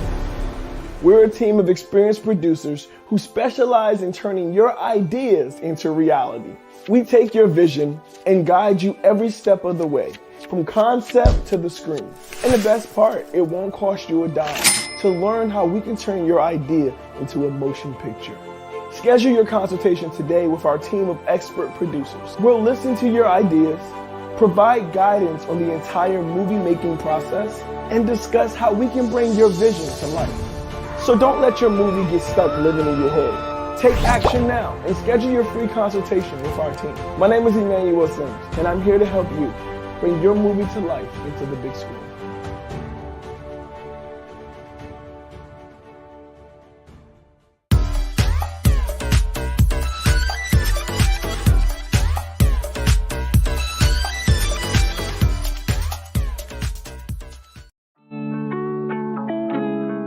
How y'all doing? This is BT African Arts. We're a family-owned business. What we offer is shea butter, and as you can see behind us, we got a couple different clothing items, dresses, skirts, blouses, pants, all the above. Where can they find us? BTAfricanArt.com and on Instagram at BT African Arts.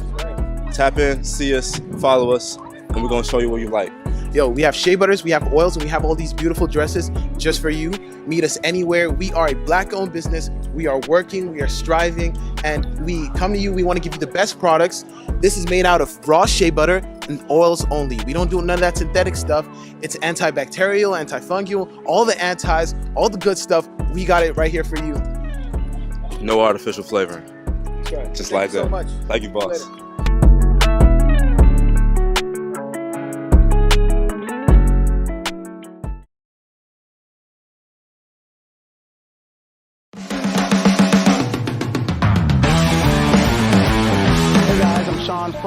My name is Adrian, aka Colada. I'm an IT specialist. I'm a singer, songwriter, producer. Everyone's looking for love. I'm looking for love. Because my ex-niggas.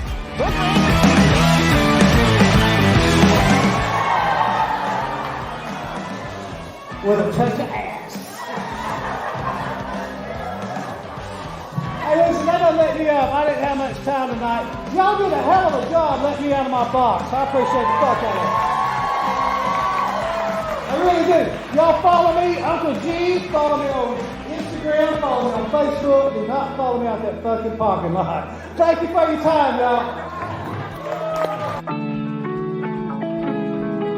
What's up, y'all? Emmanuel Sims here with Danny from Illicit Rag Vintage, and we're here.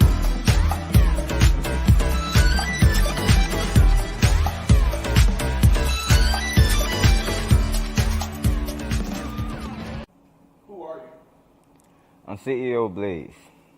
I'm from Norfolk, Virginia, and I'm pretty much visiting Orlando for a weekend.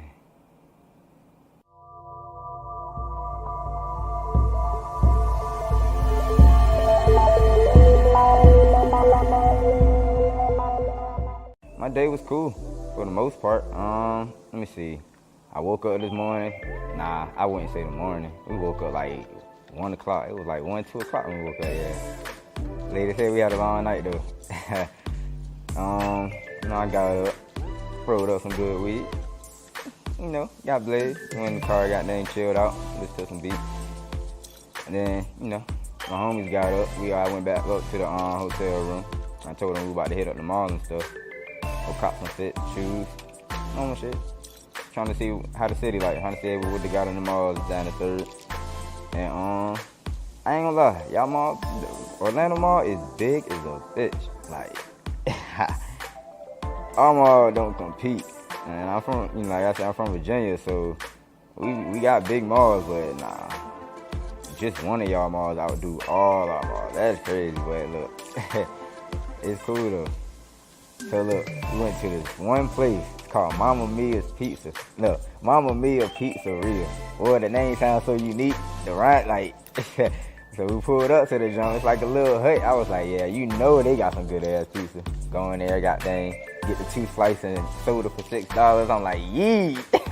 You can't beat the damn slices about like that damn big. Crush mode. You already know. So just, hey, after that, we went back to the telly and shit.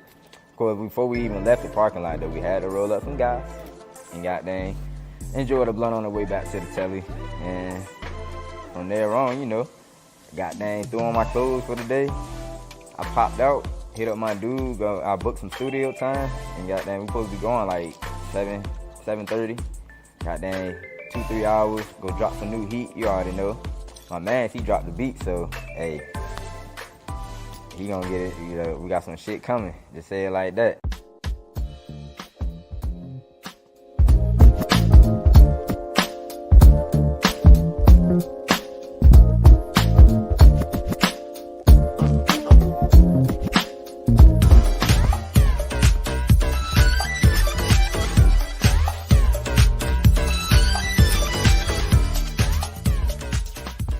So you have an idea, a brilliant concept for a movie that has been brewing in your mind. You can see it on the big screen, captivating audiences, leaving a lasting impact. But what now? How do you turn that idea of yours into a reality, bringing it into a full-fledged film?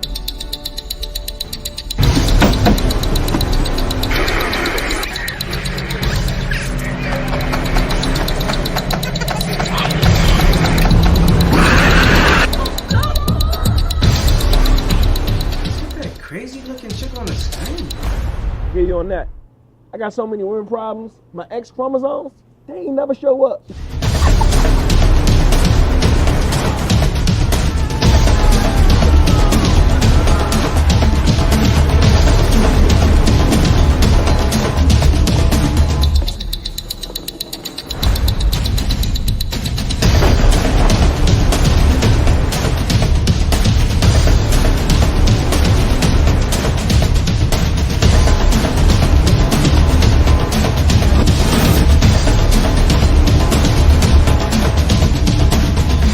Where we come in. We're a team of experienced producers who specialize in turning your ideas into reality. We take your vision and guide you every step of the way, from concept to the screen. And the best part, it won't cost you a dime to learn how we can turn your idea into a motion picture. Schedule your consultation today with our team of expert producers. We'll listen to your ideas, provide guidance on the entire movie making process, and discuss how we can bring your vision to life. So don't let your movie get stuck living in your head. Take action now and schedule your free consultation with our team. My name is Emmanuel, and I'm here to help you bring your movie to life into the big screen.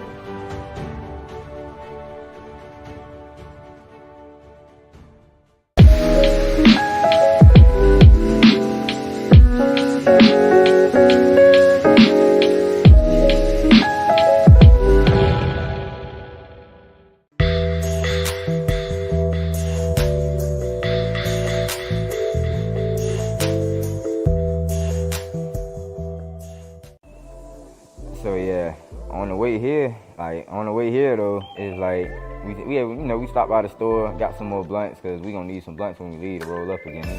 I love smoking, so I roll up all the time. Realized we ain't had no gas when we got here.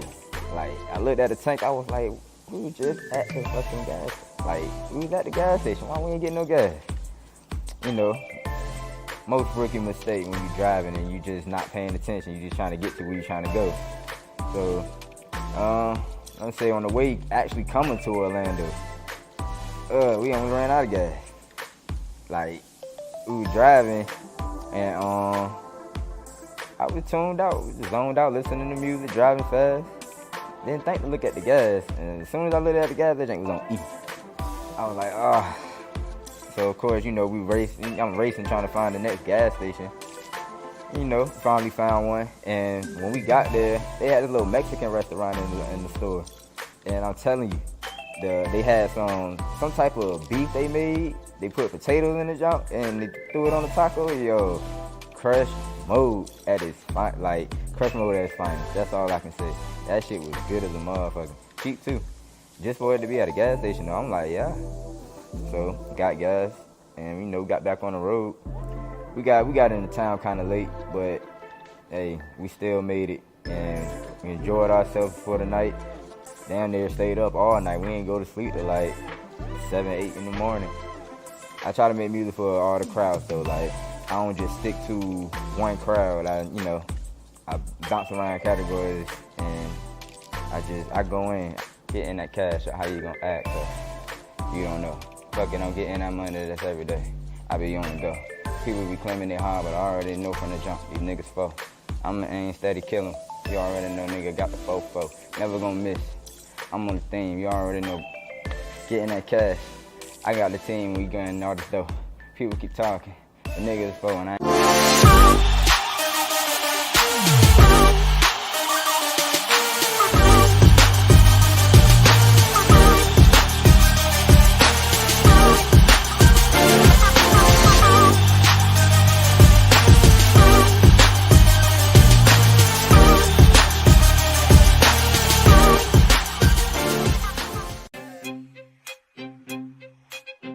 What's up, world? My name is Mindful Manny, and this is your Mindful Minute. Today's minute, we're going to talk about 3 major stressors and how they negatively affect our body by weakening our immune system. Everyone is born with innate immunity, a type of general protection. For example, the skin works as a barrier to block germs from entering the body, and the immune system recognizes when certain invaders are foreign and can be dangerous. There are 3 major stressors that weaken the immune system, making your body susceptible to other negative and unwanted diseases. The top 3 major stressors that hurt the immune system are: 1. The guilt complex. The guilt complex is an obsession with the idea of doing something wrong. 2. Losing something of great value and knowing that you'll never be able to get it back. Finally, 3. Living under conditions that you hate and there's nothing that you can do about it. These 3 major stressors can weaken your immune system, causing you to become physically or mentally ill. Alright guys, let's take the conversation a little bit further in the comments. It has been Mindful Manny, and this has been your Mindful Minute. Until then. I ain't trying to hear it, bro. That's a real fact. And I get money that's back to back. Every day of the week, I gotta do what I do to keep myself on the map. Wanna be real, but you ain't even spitting, nigga. All the shit you saying ain't facts. Me and my team, we coming through every day of the week. Yeah, we count up the racks. So I came to Atlanta from the jump because I was trying to, get my connections up out here. I haven't been to Florida. I go to Atlanta a lot. I build my connections up out there. I live in Virginia. Connections straight out there. So I was like, Florida just a move I haven't made yet. So I just decided to come out here, book some studio time, meet some people, network, go around and find out what's around here for real. Just build things up. So next time I come into town, you already know I can make the major moves I need to make. But for the most part, like I said, I'm enjoying my time out here. And with the studio wise, like I said, we got some book time around 7 o'clock. We're gonna head up there, we're gonna drop some heat. We're gonna let them know where we from. And we got there and get it in. For the most part, good 3 hours. We're gonna drop something between now and then. But I wanna get into the acting field as well. So it's just like, I'm pushing towards that now as well. So I write movies and I want to start filming the movies, build up my production team, start putting it together, start getting the scenes in, start getting the actors that we need to get, and just start putting everything together. It'll also help my music in the long run too, because of course I'm putting my music in the movies. So it's just like, always just coming together all in one. Slowly but surely building. It takes time, but it's, keep the grind. Oh yeah, you can find me on Instagram at CEO Blaze. And pretty much, it'll show you everything. It'll show you my life, show you what I got going on. And just CEO BLAZE. Yeah, CEO Blaze. You can find my music on YouTube, Apple Music, iTunes, Spotify, Amazon Music. I got music on pretty much everywhere, all platforms. You can just find it everywhere. I got videos out. My highest video I got out right now is called Trenches at 35,000 views on YouTube. So y'all go check that out as well. Y'all gonna love that one too. I was way out in the desert somewhere. You might.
My name is Adrian, aka Colada. I'm an IT specialist. I'm a singer, songwriter, producer. Everyone's looking for love. I'm looking for love. Because my ex-niggas.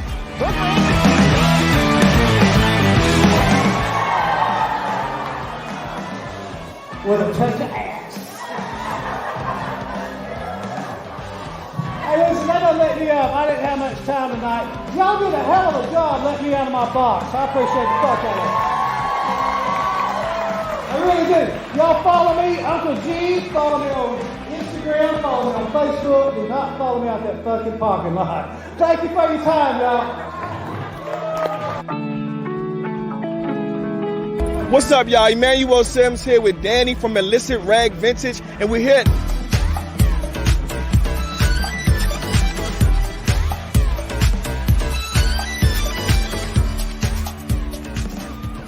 So you have an idea, A brilliant concept for a movie that has been brewing in your mind. You can see it on the big screen, captivating audiences, leaving a lasting impact. But what now?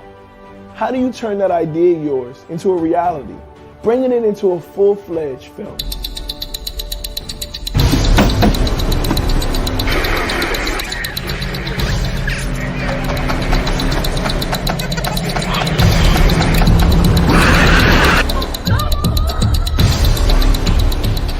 Crazy looking shit on the screen. Get you on that. I got so many women problems. My X chromosomes, they ain't never show up.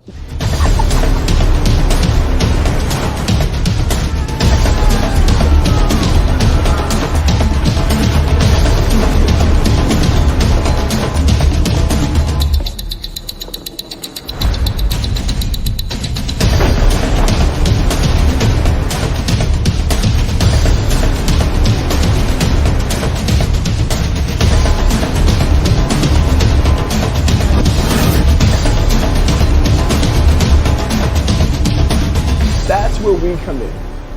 We're a team of experienced producers who specialize in turning your ideas into reality. We take your vision and guide you every step of the way, from concept to the screen. And the best part, it won't cost you a dime to learn how we can turn your idea into a motion picture. Schedule your consultation today with our team of expert producers. We'll listen to your ideas, provide guidance on the entire movie-making process, and discuss how we can bring your vision to life. So don't let your movie get stuck living in your head. Take action now and schedule your free consultation with our team. My name is Emmanuel, and I'm here to help you bring your movie to life into the big screen.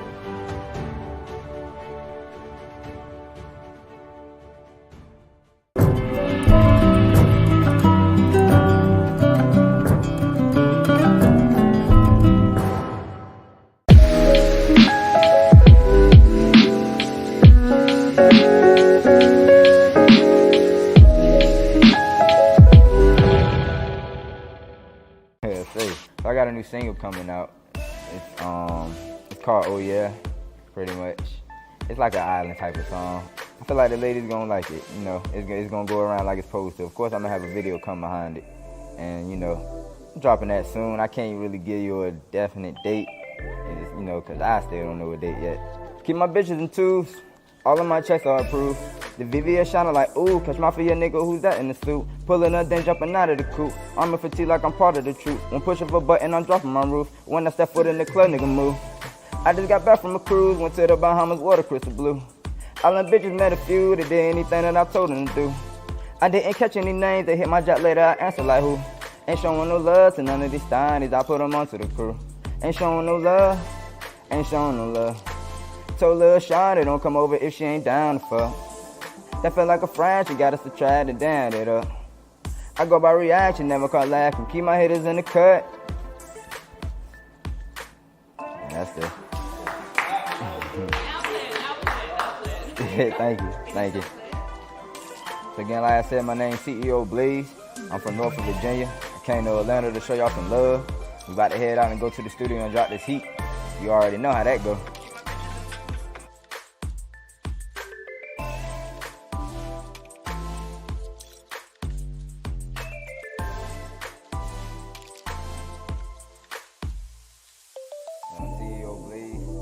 Y'all already know, check me out. Shit, ain't got nothing going hard on this interview, you feel me? Hey,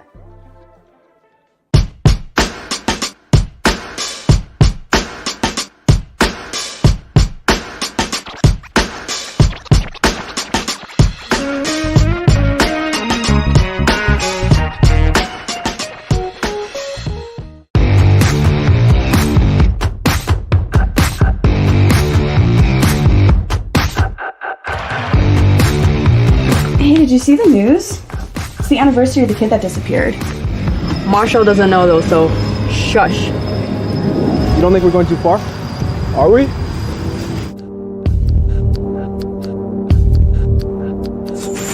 feel like I'm in some bad student movie.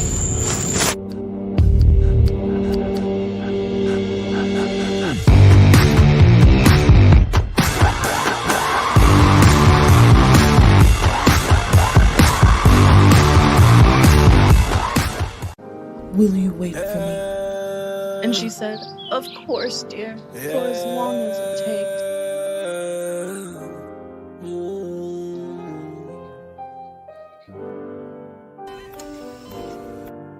I'm so sorry.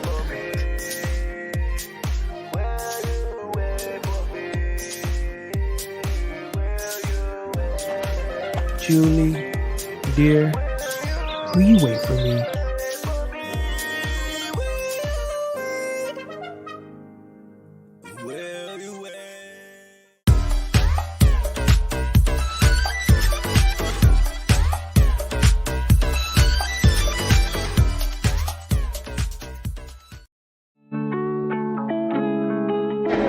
I go by the name Nagaso. You can find me on Instagram at NIGASOUL. Nagaso. And I'm in Baltimore. I'm a Baltimore-based artist. I'm an emotional-based artist. First off, let's clear that up. I'm an emotional-based artist. I'm one of a kind. You're not gonna find too many people like me. And my theme is hearts. I put hearts in all of my pieces, and I use a half a heart as my theme symbol because we all broken in some way. So come follow me at NIGASOUL at Nagaso.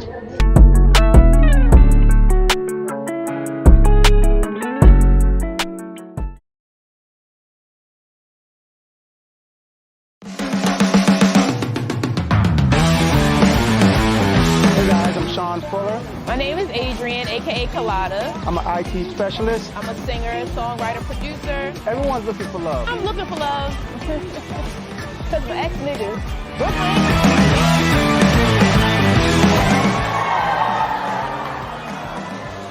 With a touch of ass.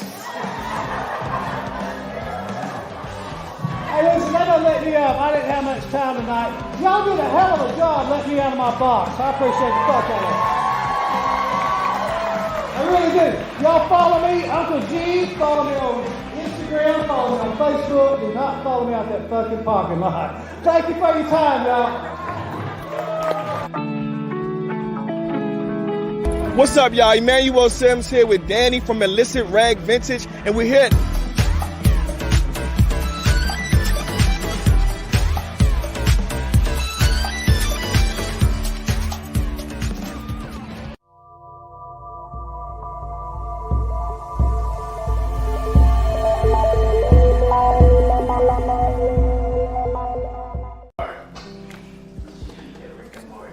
What's good?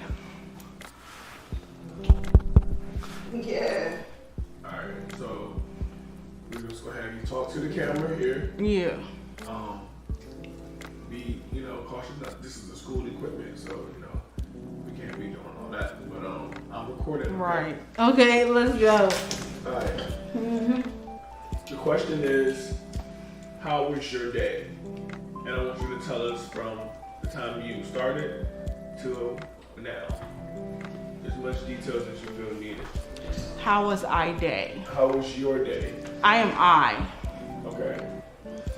How was I day? I day was excellent.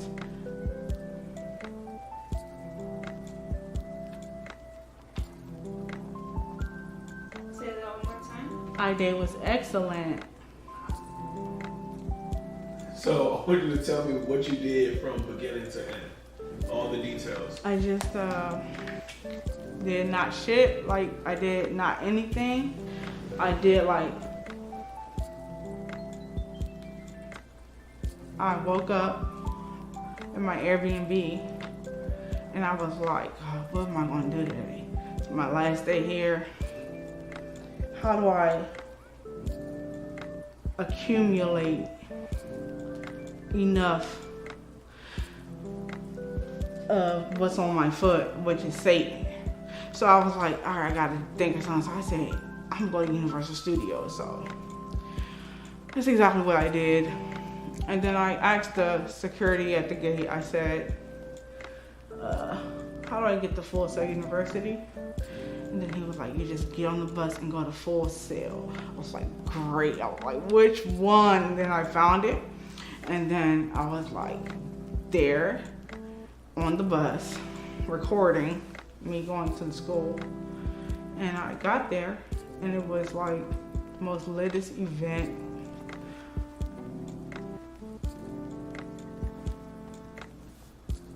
ever I've ever heard of, been to, seen, wanted to be a part of. So yeah, I had a great day. Like, I bought this. I just want to go. Bought this. It says I love, and my TikTok is I love sprinkles.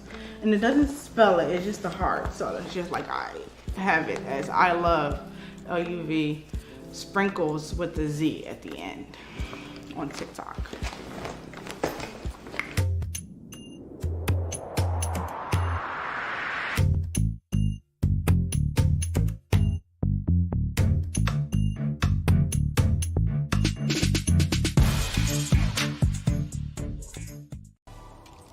And that's pretty much just how my day goes, at least when I'm out in school. But yeah, that's probably my average life as a music producer. My name is Matt Miami, or Matthew Haber, from Miami Beach, 305.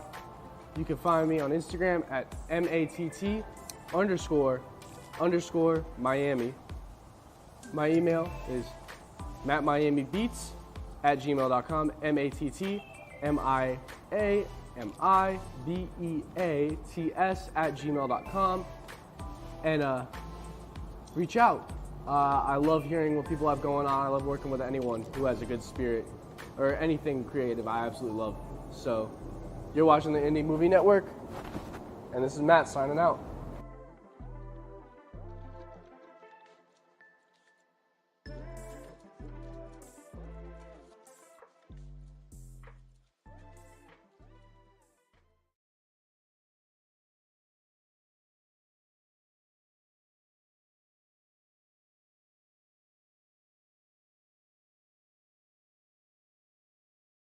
So you have an idea, a brilliant concept for a movie that has been brewing in your mind. You can see it on the big screen, captivating audiences, leaving a lasting impact. But what now?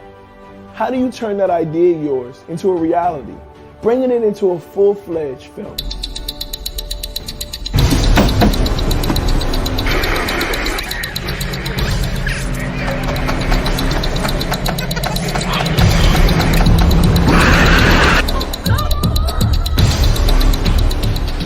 Crazy looking chick on the screen. Get you on that. I got so many women problems. My X chromosomes, they ain't never show up.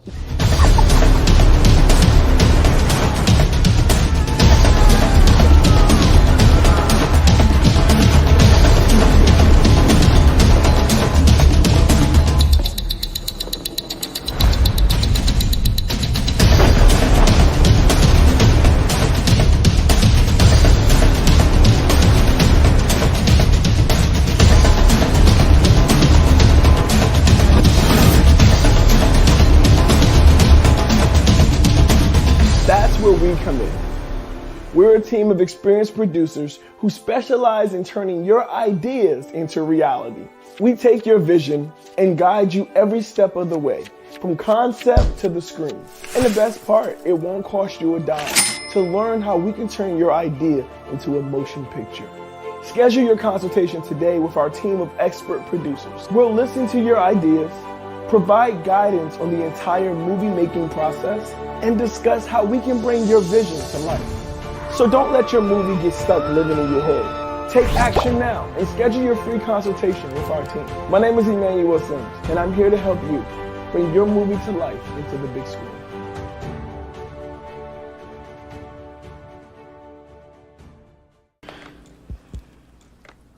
Yeah, so that was, I have plenty of not videos and cool things happen there. You can also find me on YouTube at Vanny Vlog, VANNIE, you know, with the heart at the top. And vlog is, you know, what you like to watch. To Hall of Fame, we're there all week at the ISS, International Student Society. It's ISS on Discord. So I just got here today to meet these people. So these are my club friends, and they're the very best friends you own. So ISS is the International Student Society, and I am part of that club. I'm very popular on Discord, but to meet these people in real life have really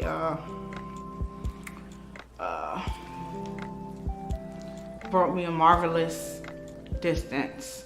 So I'm a member of ISS as well, one of the mentors. I am a mentor myself. I think we met on the Zoom one time. Maybe was you on the Zoom meeting? Yeah, what is your Discord link? It may be Overtime Sims or OTS. I don't know.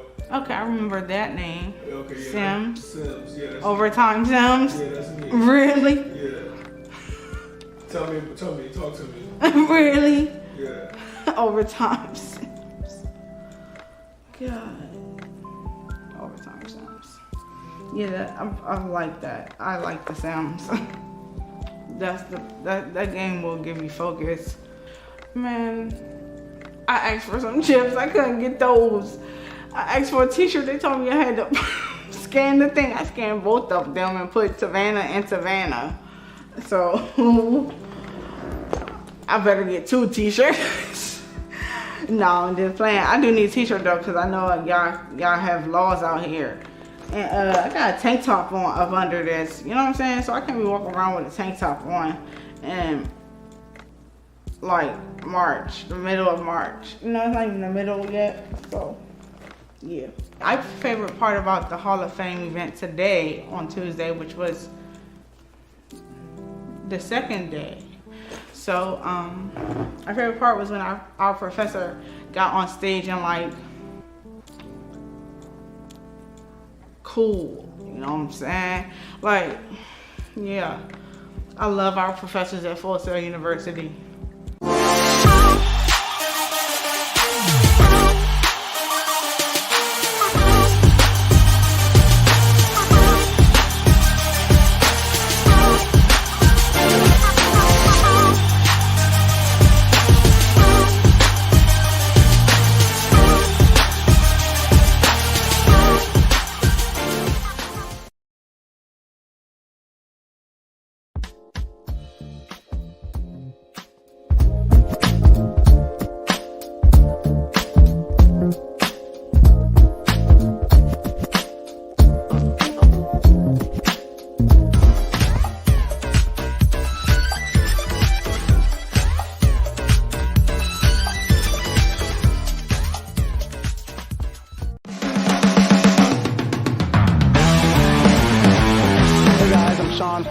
My name is Adrian, aka Colada. I'm an IT specialist. I'm a singer, songwriter, producer. Everyone's looking for love. I'm looking for love. Because my ex-niggas.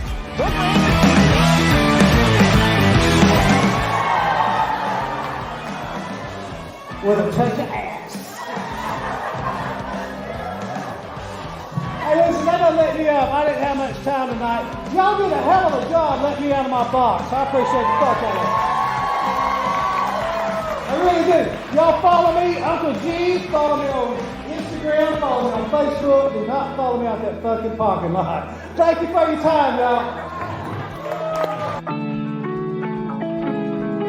What's up, y'all? Emmanuel Sims here with Danny from Illicit Rag Vintage, and we're here.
to most about the rest of this week? I'm looking forward to like finding a home. I found a good one. Like it's a really good price, and I hope that I can get it. I want to own it. Hi.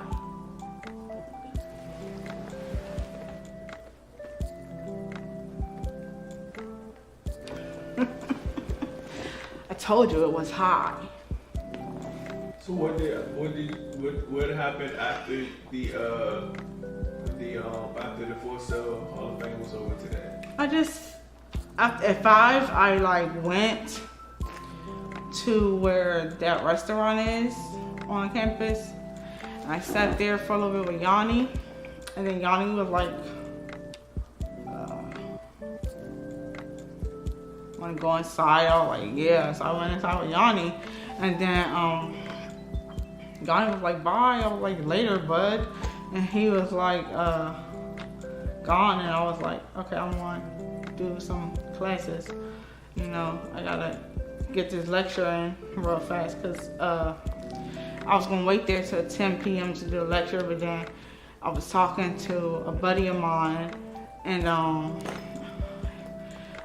he asked me to do an interview, so I was like, okay, I'll just go to the lecture when I'm supposed to.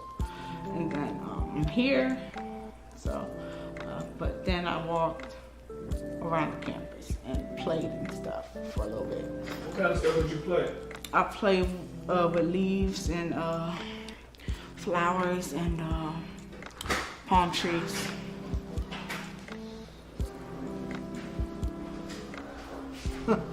What up, y'all? I'm doing the interview. Anywho, that was the highlight of my day, being on campus. Like, that I finally have a day, you know? Feel like that. And I'm like,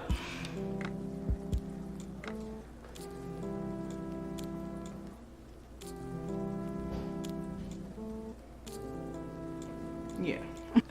This is like the life right here, because this is space on the screen just moving. And I'm like, I want to finish that Rick and Morty thing. Yeah, girly rap with the popish twist is what I specialize in. So it goes like this. Stand up. Stay up. I'm gonna put this up and lean back. How about that? Alright, so it goes like this. I need you. And then it goes, baby, come here now.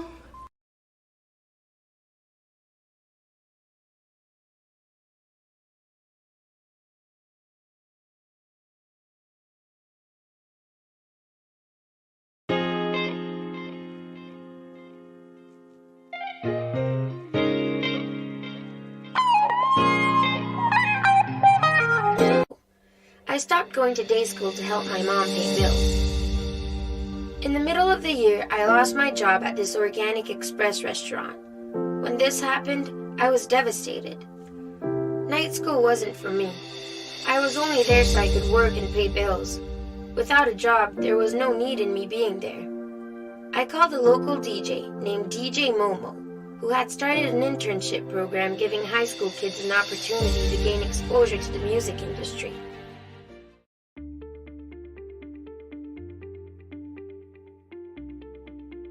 Hi, my name is Emmanuel Sims, but you may know me as Overtime Sims. I'm a rap artist, a film producer, and an author. I know a lot about setting goals and achieving goals. First, you need to know what you want. What are your goals? Once you know what you want, you need to set a plan. What steps do you need to take? What resources do you need? Once you have a plan, it's important to take action. Put your plan into motion and don't give up. Stay focused on your goal and don't let anyone or anything get in your way. If you follow these steps you'll be able to achieve any goal. Go out there and make your dreams a reality.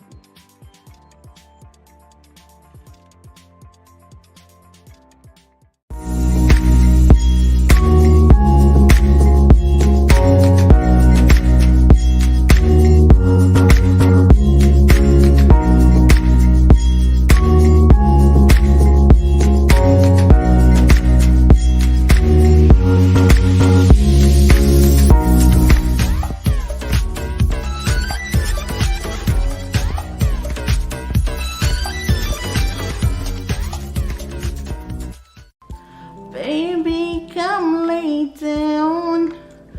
Baby, come in. And then it goes,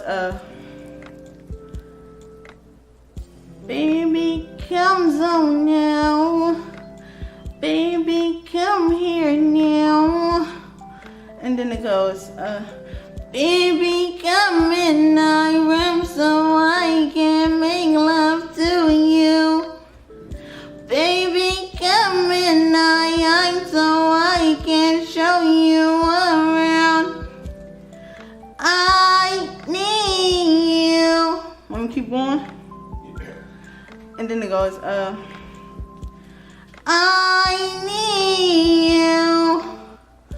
I need you to free our inhibitions, babe. Hey. Alright. So if you could tell younger you anything, what would you tell them?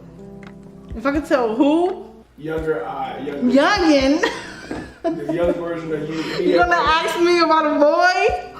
Well, tell us about that. What's your story? Anyway, I like a boy. So I'm just teasing. I want to tell the truth what I'm supposed to do. Okay. I like Christ. Yeah.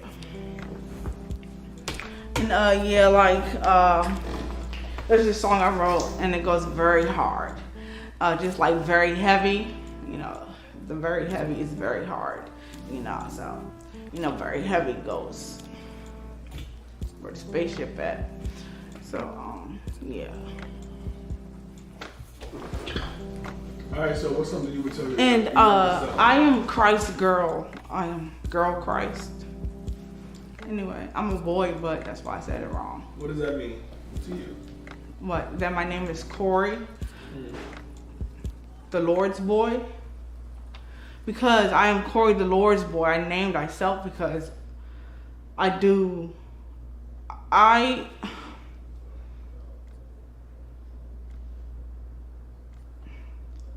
take your time. I work for the Federal Bureau of Investigation. So,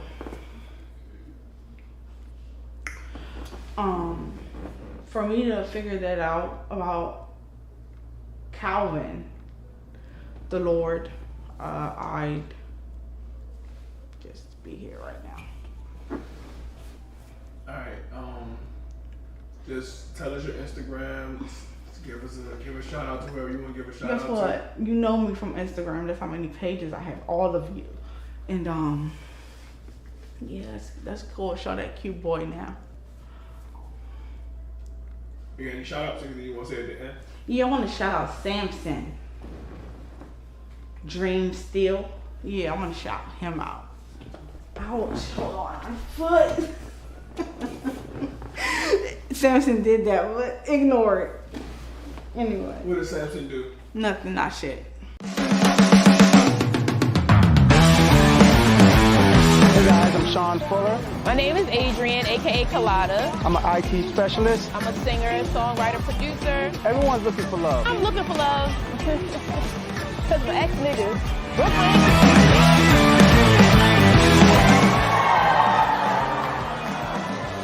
With a touch of ass. Hey, listen, that doesn't let me up. I didn't have much time tonight. Y'all did a hell of a job letting me out of my box. I appreciate the fuck out of it. I really do. Y'all follow me, Uncle G. Follow me on Instagram. Follow me on Facebook. Do not follow me out that fucking parking lot. Thank you for your time, y'all. What's up, y'all? Emmanuel Sims here with Danny from Illicit Rag Vintage, and we're here.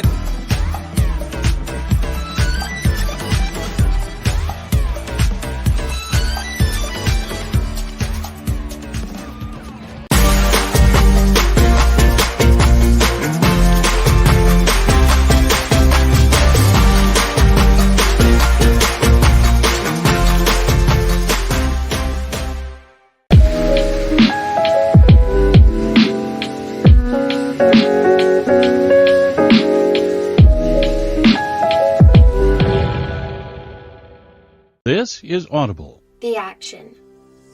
After planning, you have to start doing. I created a new website for myself. I made a new YouTube channel and made most of my old videos private. I put up only music I wanted people to hear. I cleaned up all my social sites. This way I could get a fresh start on my career again. When I hit them, they didn't see it coming, and I was like a whole new artist. Not anything, sir. You know, it's an interview. You're supposed to tell us what does Samson do. Sir, not anything, sir. Copy. All right, so that's it. But did you anything you want to tell your younger self? Yeah, anything I want to tell my younger self? I would like to tell her to like write. Never send. You know what I'm saying? All right. Hi. All right, so now just say your name and say you're watching the Indie Movie Network. And that would say, my name is, and thank you for listening to me in my day. What is the indie? It's a Roku network. I'll show you in a second. Is it Movie Network? Yeah. Okay. So just tell them who you are. Because this thing is like moving. So yeah. I'm like, Still Savannah. Thank you for watching the Indie Movie Network. What was it? That was good. Do it one more time. What was the first word? The Indie Movie Network. Yeah. Still Savannah. Thank you for watching the Indie Movie Network. And that was my day. Thanks, sir. She said that's Thank you for watching the Indie Movie Network, and that was my day. And that was my day. Really? And that's how my day was. Just say, and that's how my day was. And that day was great. Today was great. I appreciate today. Yeah. And thank you for this interview because I like to talk. Well, tell us more. Yeah, I like to talk to girls because they know our business. You know, so I have to talk to them because they're our friends, all of them, no matter who they are. Because I'm a girl myself. So that's what we do. We do fun things and we always make a plan to make something fun happen. That's why we, like Valley Baby says, we are making plays. That's what girls do. You know, her voice is hitting hard. All right, cut it. That's it? I mean, we can keep going. Okay, well, my artists that I love because they are myself. Okay, I could go on for days, but there's about a handful. Well, make sure you talk to this camera too. Yeah, because I'm the best one. Squad. Did you say? But they are, you know, who I just mentioned, and then Rico Nasty. Oh yeah. And then Asian Doll, and then, you know, Native American Doll. What were you gonna ask? That's it. That's how my day was? Yeah, and that's what? how my day was. No, we're and that's how our day was. Yeah, and that's how my day was. I would like to say that those girls really make me who I am, and I know that I'm in their lives, and I feel them, and they know that I'm here. And my favorite one will always be Tinashe. Yeah, you know, I have to talk about Tinashe because, you know, a lot of stuff that I appreciated Tinashe for came out on YouTube, and it got put up, so it's not there anymore. So. Alright, and that was our day. And that was our day. Anyway. Yeah, we stand up. Okay, yeah, all day that.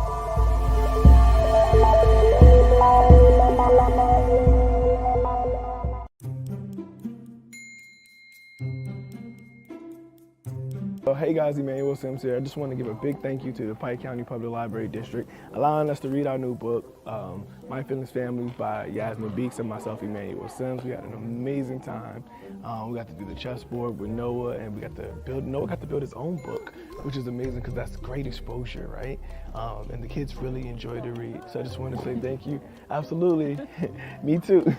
And just wanted to say thank you so much. And we also have our feelings bracelets for our mixed emotions, our anger, our impatient, and we also have our pink for the butt. So I just want to say thank you guys for everything, and to make it a great day or not, if no one told you to love you today, know that God loves you and so do I. Drippity, drippity. Anything you want to add, Yaz?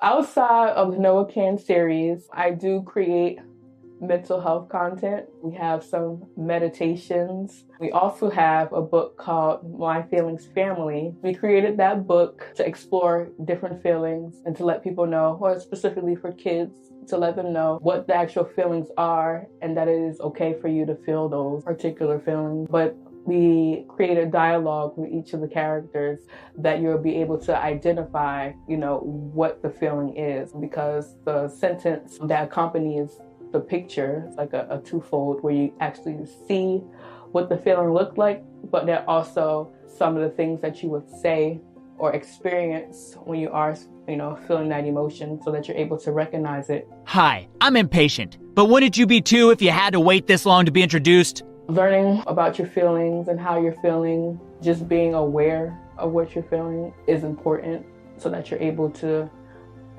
identify different coping skills and, different mechanisms and techniques to help you address a specific feeling, opposed to just walking around with it and not knowing that you are, having this moment. My name is Yasmin Beeks, and I'm a licensed social worker, a mom, and the creator of the Noah Can series.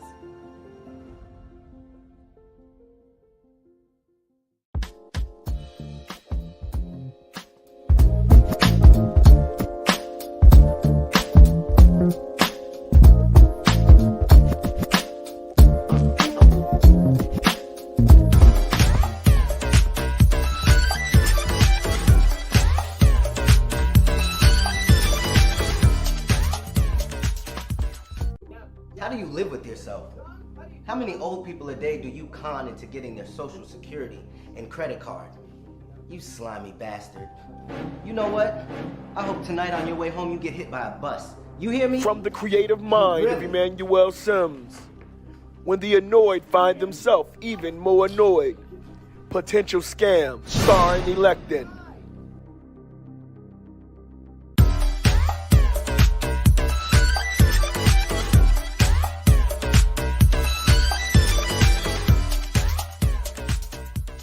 So you have an idea, a brilliant concept for a movie that has been brewing in your mind. You can see it on the big screen, captivating audiences, leaving a lasting impact. But what now?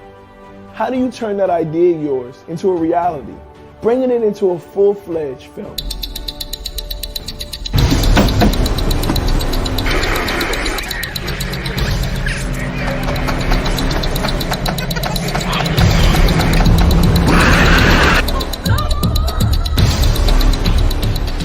Crazy looking chick on the screen. Get you on that. I got so many women problems. My X chromosomes, they ain't never show up.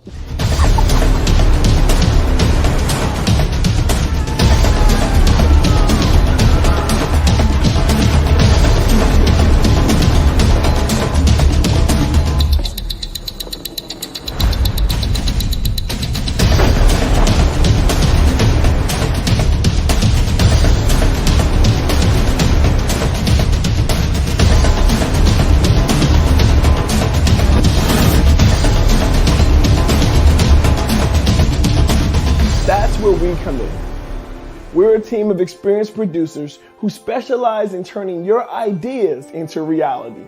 We take your vision and guide you every step of the way, from concept to the screen. And the best part, it won't cost you a dime to learn how we can turn your idea into a motion picture.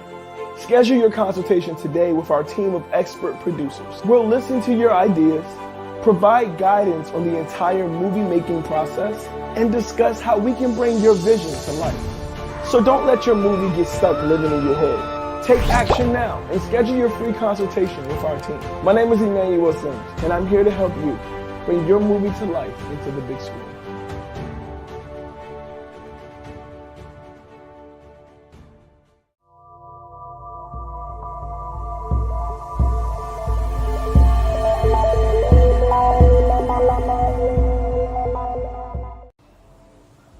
So, today I woke up around 9 o'clock. The first thing that I like to do when I get out of bed is just kind of look around and be grateful for what I have.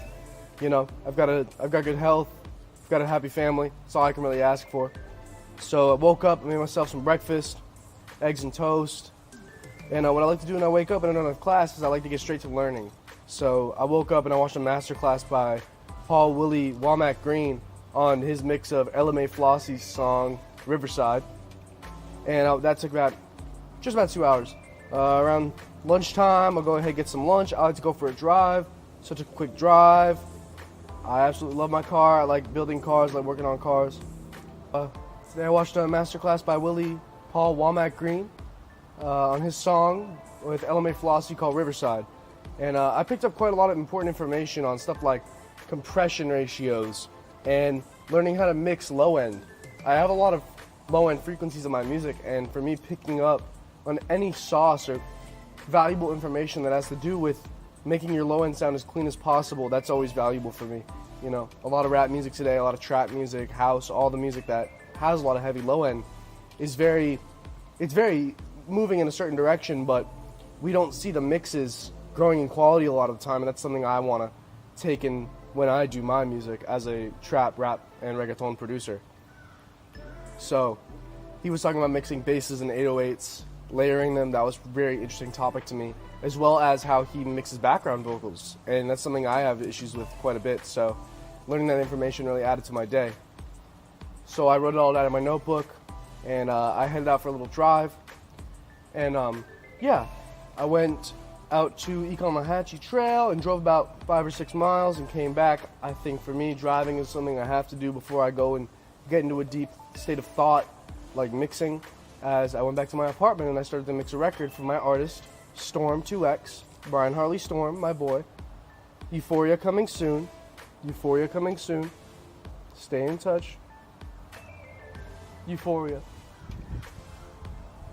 So, yeah, I sat down and I was looking over one of the songs. I'm not going to say the name, but I've been mixing alongside my main engineer, Alejandro Suarez. A has produced it, A has mixed it. Alejandro, I love you. That's my family right there. Shout out Isaiah too. And we sat down and looked through that mix a little bit, and we've been preparing more beats for that project as well. So I got to work, opened up my Splice. I really love Splice. It's one of the softwares I can actually talk about using because I have a lot of sauce I don't give away when it comes to samples, but I will give out one right now. Nash Music Library.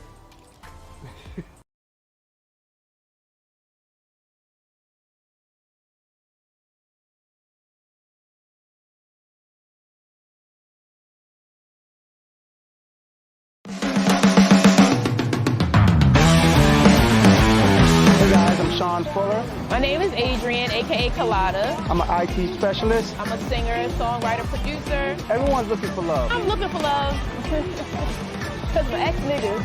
Brooklyn.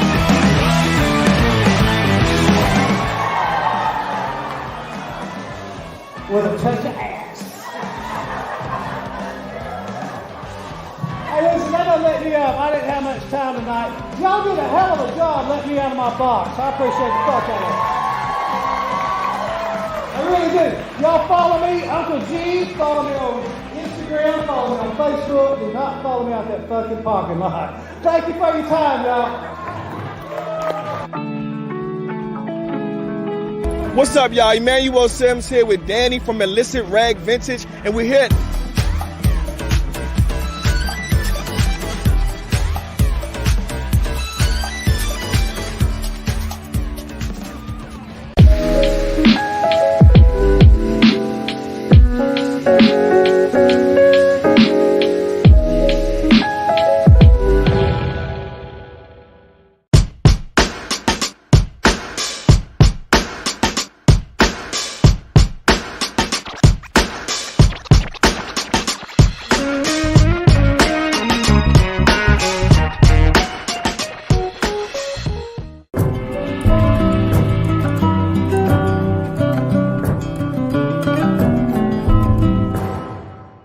So you have an idea, a brilliant concept for a movie that has been brewing in your mind. You can see it on the big screen, captivating audiences, leaving a lasting impact. But what now?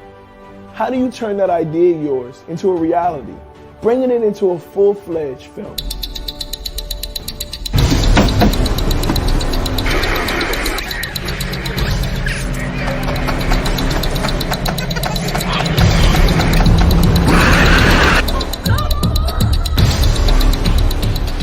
Crazy looking chick on the screen. Get you on that. I got so many women problems. My X chromosomes, they ain't never show up.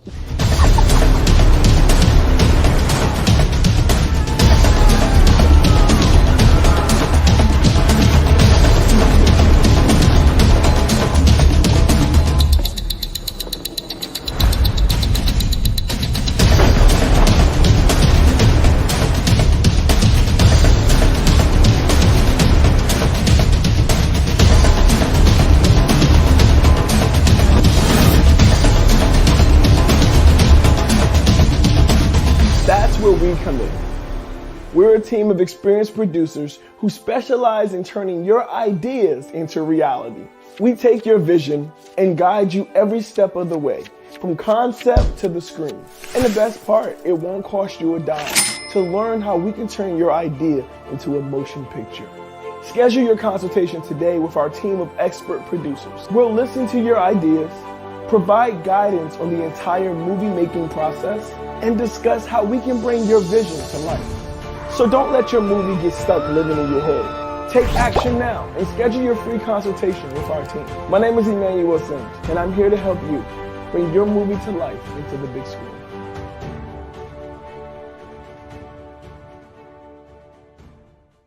Nash Music Library is a really sick software I also like to go and check through for my samples when it comes to music.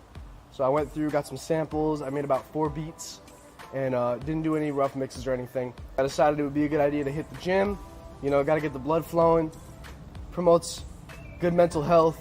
Someone like me and people who like me, students of Full Sail, it's very important to get out and breathe some fresh air because, run that back.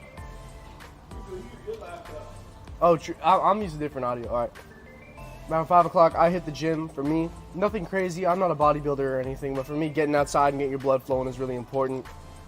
As someone who suffers with mental health, not diagnosed, but just in general, changing states of mental health, for me, it's important to have consistency throughout your day, and sometimes that little 45 minutes with the dumbbells or hitting the treadmill really makes my day that much better, and it makes me want to get out of bed every morning and continue to do what I do.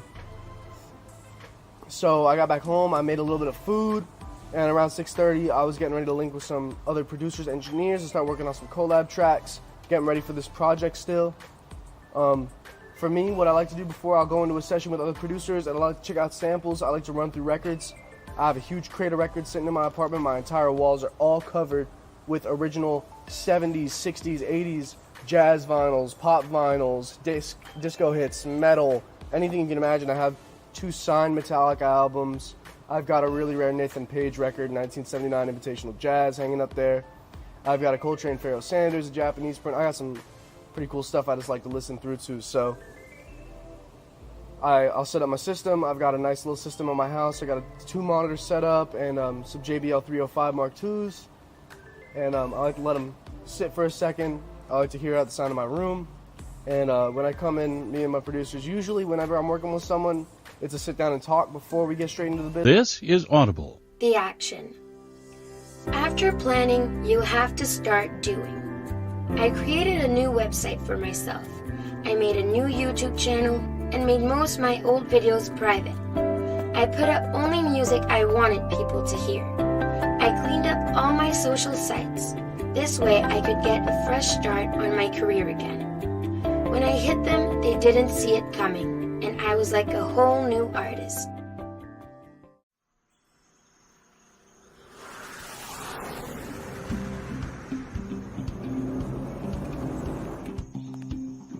Every second, someone is seeking a break.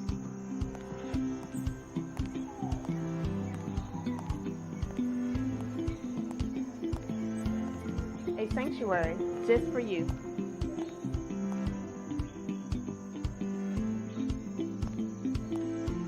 A retreat where you reclaim time.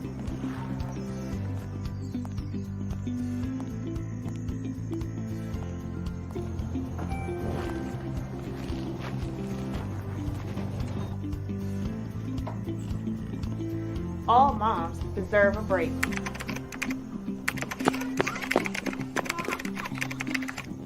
Hey moms, my name's Shakita Winder. I'm your new travel agent. I'm here to get you there.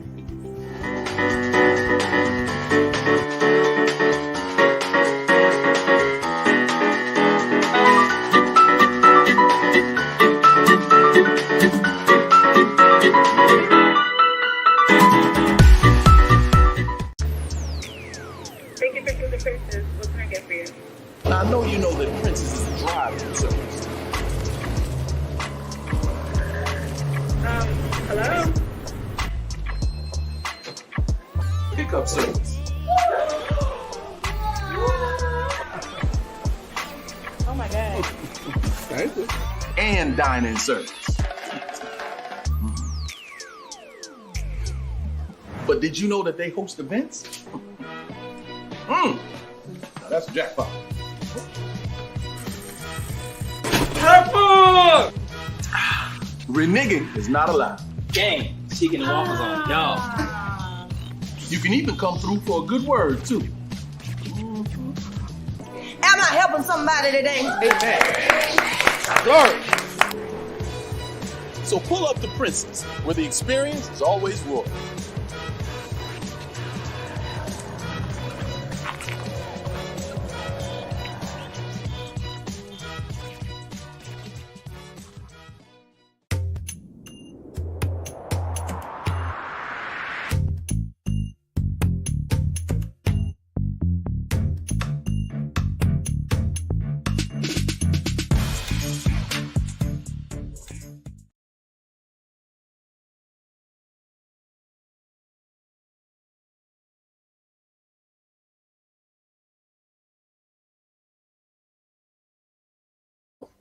I stopped going to day school to help my mom pay bills. In the middle of the year, I lost my job at this organic express restaurant.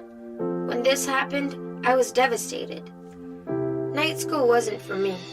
I was only there so I could work and pay bills. Without a job, there was no need in me being there. I called a local DJ named DJ Momo, who had started an internship program giving high school kids an opportunity to gain exposure to the music industry.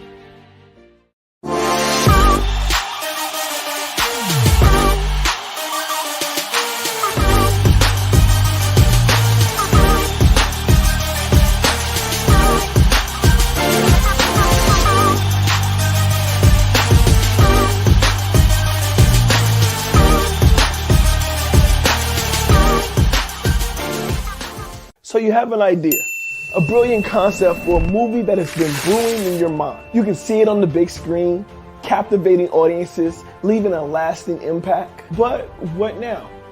How do you turn that idea of yours into a reality, bringing it into a full-fledged film?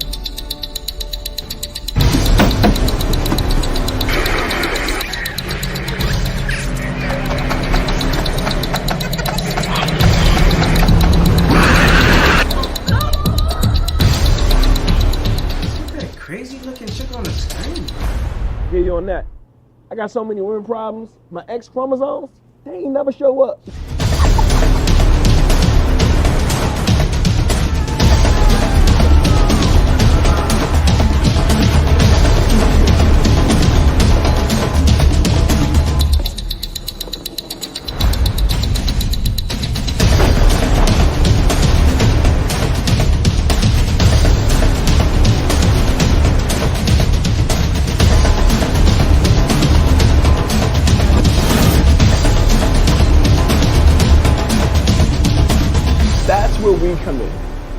We're a team of experienced producers who specialize in turning your ideas into reality.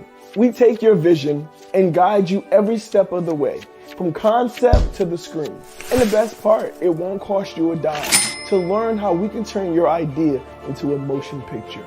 Schedule your consultation today with our team of expert producers. We'll listen to your ideas, provide guidance on the entire movie making process, and discuss how we can bring your vision to life. So don't let your movie get stuck living in your head. Take action now and schedule your free consultation with our team. My name is Emmanuel, and I'm here to help you bring your movie to life into the big screen.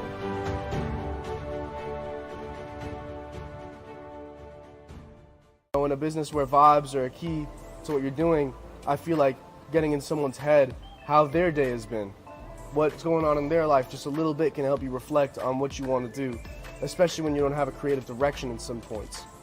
For me, Storm is such a versatile artist that I can kind of go in with whatever mentality I want as a producer.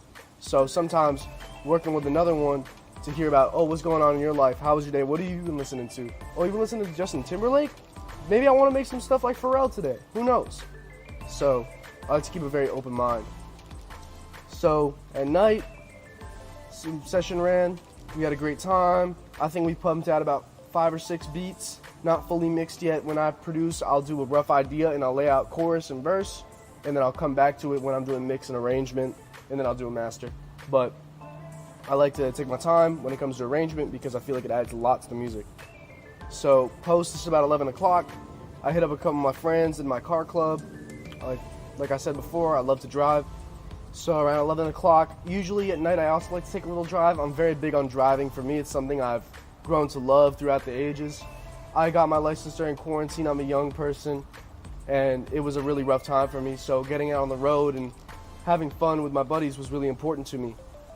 And as someone who likes to work and build up cars just a little bit, and someone who wants to get more experience with it, sometimes just tapping in with your vehicle and sitting there with the windows down, listening to my engine sounds, it really helps me calm down and think about how grateful I am for my day again.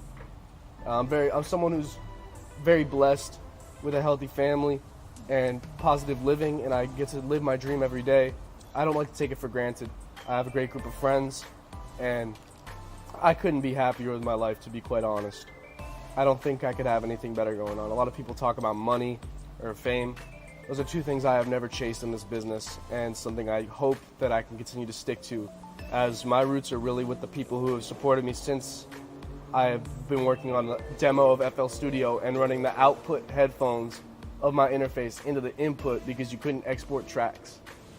Those are the people who make my day every day when they hit me up and shoot me a call. But like I was saying, around 11 o'clock, me and a couple of my buddies from our car crew, we have a spot we'll go to. We go post up, take some pictures, do a couple races in a safe environment, not under the influence of alcohol, marijuana, or any drugs. Zero tolerance for DUI. Do you hear me? Zero tolerance for DUI. That is bullshit.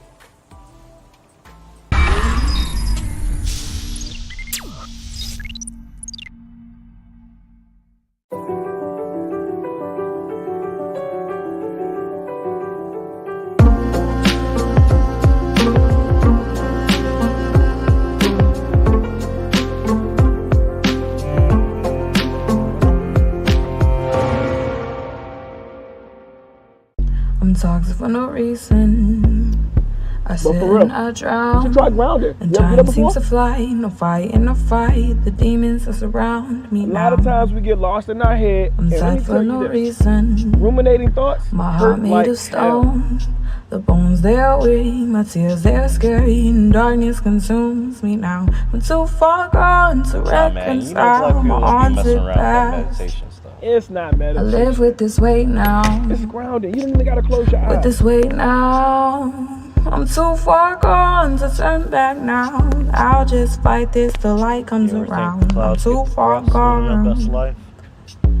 Far gone. How else would you explain the rain? These people around me know nothing about me. Leave them in a spell, forget everything. I got so many weird problems. My X chromosome. I try to stay happy, but stuff keeps on happening. I'm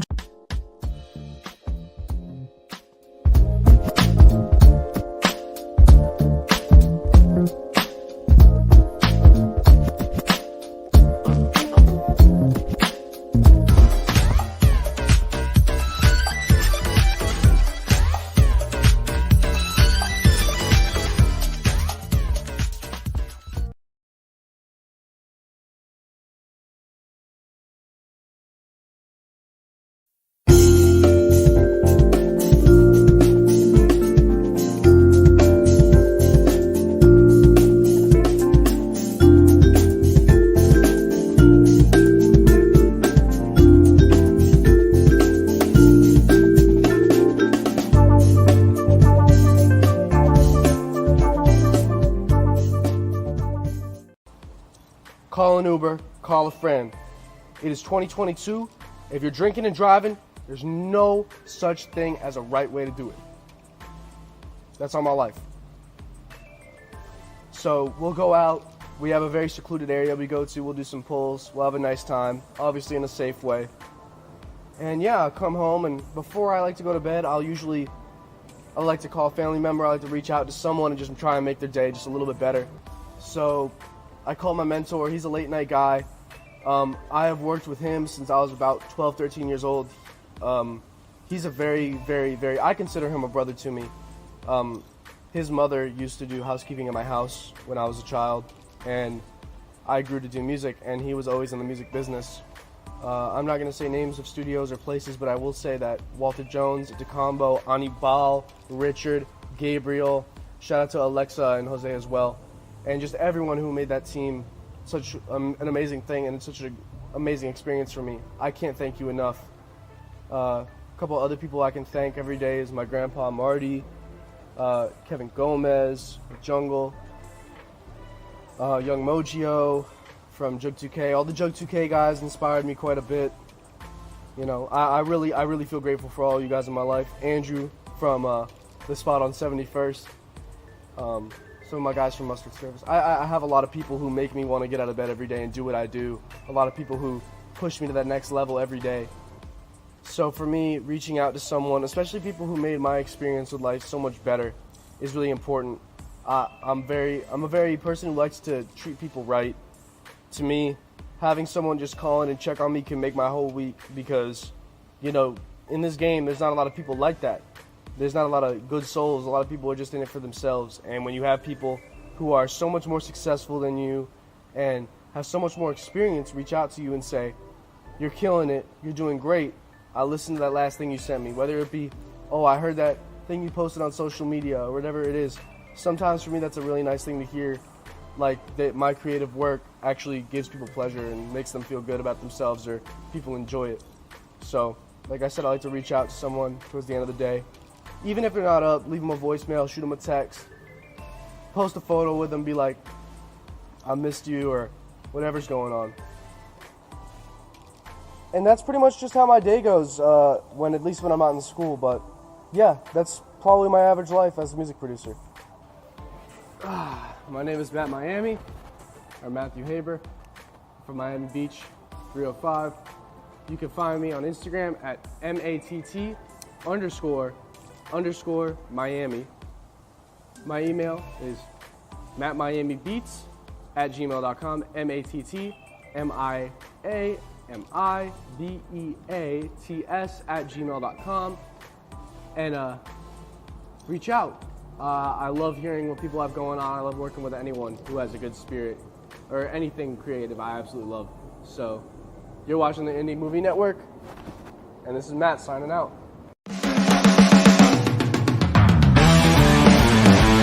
Hey guys, I'm Sean Fuller. My name is Adrian, aka Colada. I'm an IT specialist. I'm a singer, songwriter, producer. Everyone's looking for love. I'm looking for love. Because my ex-niggas.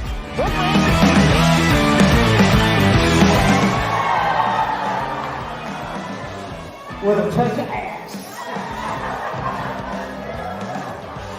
Hey, listen, that doesn't let me up. I didn't have much time tonight. Y'all did a hell of a job letting me out of my box. I appreciate the fuck out of it. I really do. Y'all follow me, Uncle G. Follow me on Instagram. Follow me on Facebook. Do not follow me out that fucking parking lot. Thank you for your time, y'all.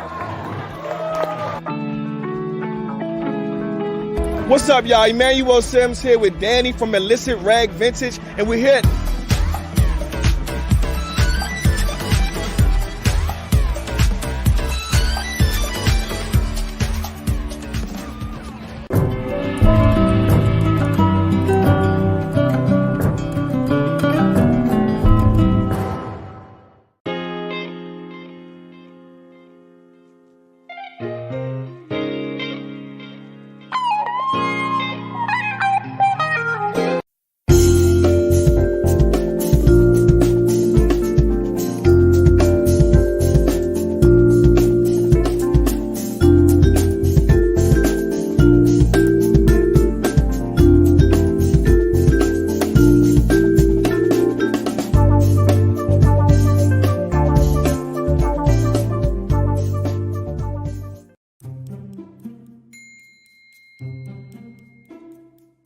Hey guys, Emmanuel Sims here. I just want to give a big thank you to the Pike County Public Library District allowing us to read our new book, My Feelings Family by Yasmin Beeks and myself, Emmanuel Sims. We had an amazing time.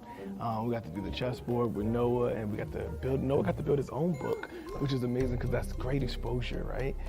And the kids really enjoyed the read. So I just want to say thank you. Absolutely. Me too. And just wanted to say thank you so much. And we also have our feelings bracelets for our mixed emotions, our anger, our impatient, and we also have our pink for the butt. So I just want to say thank you guys for everything, and to make it a great day or not, if no one told you to love you today, know that God loves you and so do I. Drippity, drippity. Anything you want to add, Yaz?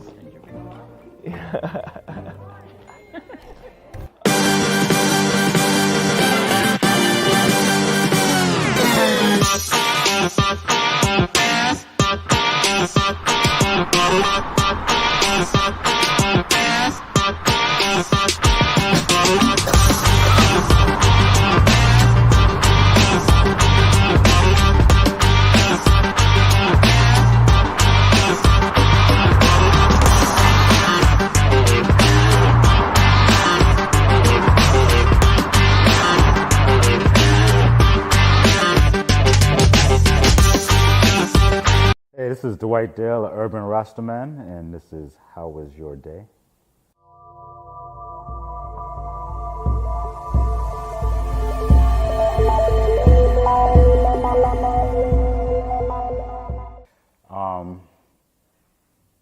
Every day is different. My day was good. Today was probably a little bit more challenging than most of my days. Well, no, I won't say that. Today was good. Today was about me staying centered. And from the beginning, I won't say that I failed to stay centered, but from the beginning of the day, I realized that it was going to be a challenge to remain centered the whole day. So I live in a house of women. I have 4 daughters. I have a wife.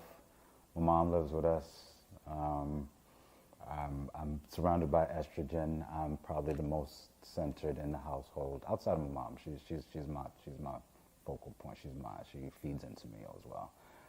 But that being said, I am in a house full of estrogen, full of women. So we have different moods, attitudes, conflicts to deal with, and I probably stay the most grounded out of everybody. So this morning, how was my day? I woke up. I normally have jobs to do, pest control, work, job, appointments, things to do out there. I did not today. Today, my only thing on my mind was preparing to come and talk about my day. For this moment, I'm trying to stay present in every moment. But when you're looking forward to something, you start preparing for it mentally. And some things take up more space in your mind than others. So from the moment that I woke up, I haven't been working out as much as I should have lately. So I determined that today I'm working out. My wife and I, we're great, but this morning, you know how sometimes in relationships, some days you're just not in alignment. Today was one of them days where we just were not in alignment from the start. And it throws me off. It throws me off a little bit. But I do my best to say no. I'm gonna stay as centered as possible. Everything is temporary. Those are things I tell myself. Everything is temporary. Everything. This will pass. This will just so even the way that I'm feeling for whatever reason, it'll pass. So I said I'm gonna work out. One of my daughters wakes up. It's summertime, so everybody's home. One of my daughters wakes up, and first thing out her mouth is, "My phone broke." Which now. Just to give you a little backstory on that, everybody has a cell phone. Everybody's tied to their cell phone. This particular daughter, my youngest of 4 daughters, for whatever reason, whatever plan we got on the 6-person T-Mobile plan, her phone, of course, is the only one that doesn't have insurance on it. Of course, we found out the hard way. And of course, she's the one that continues to drop the phone, or I'm not going to blame her. That's the phone that continues to break somehow. Continues to shatter, break, and it's always at the worst moment, like about to go on a trip. Guess what?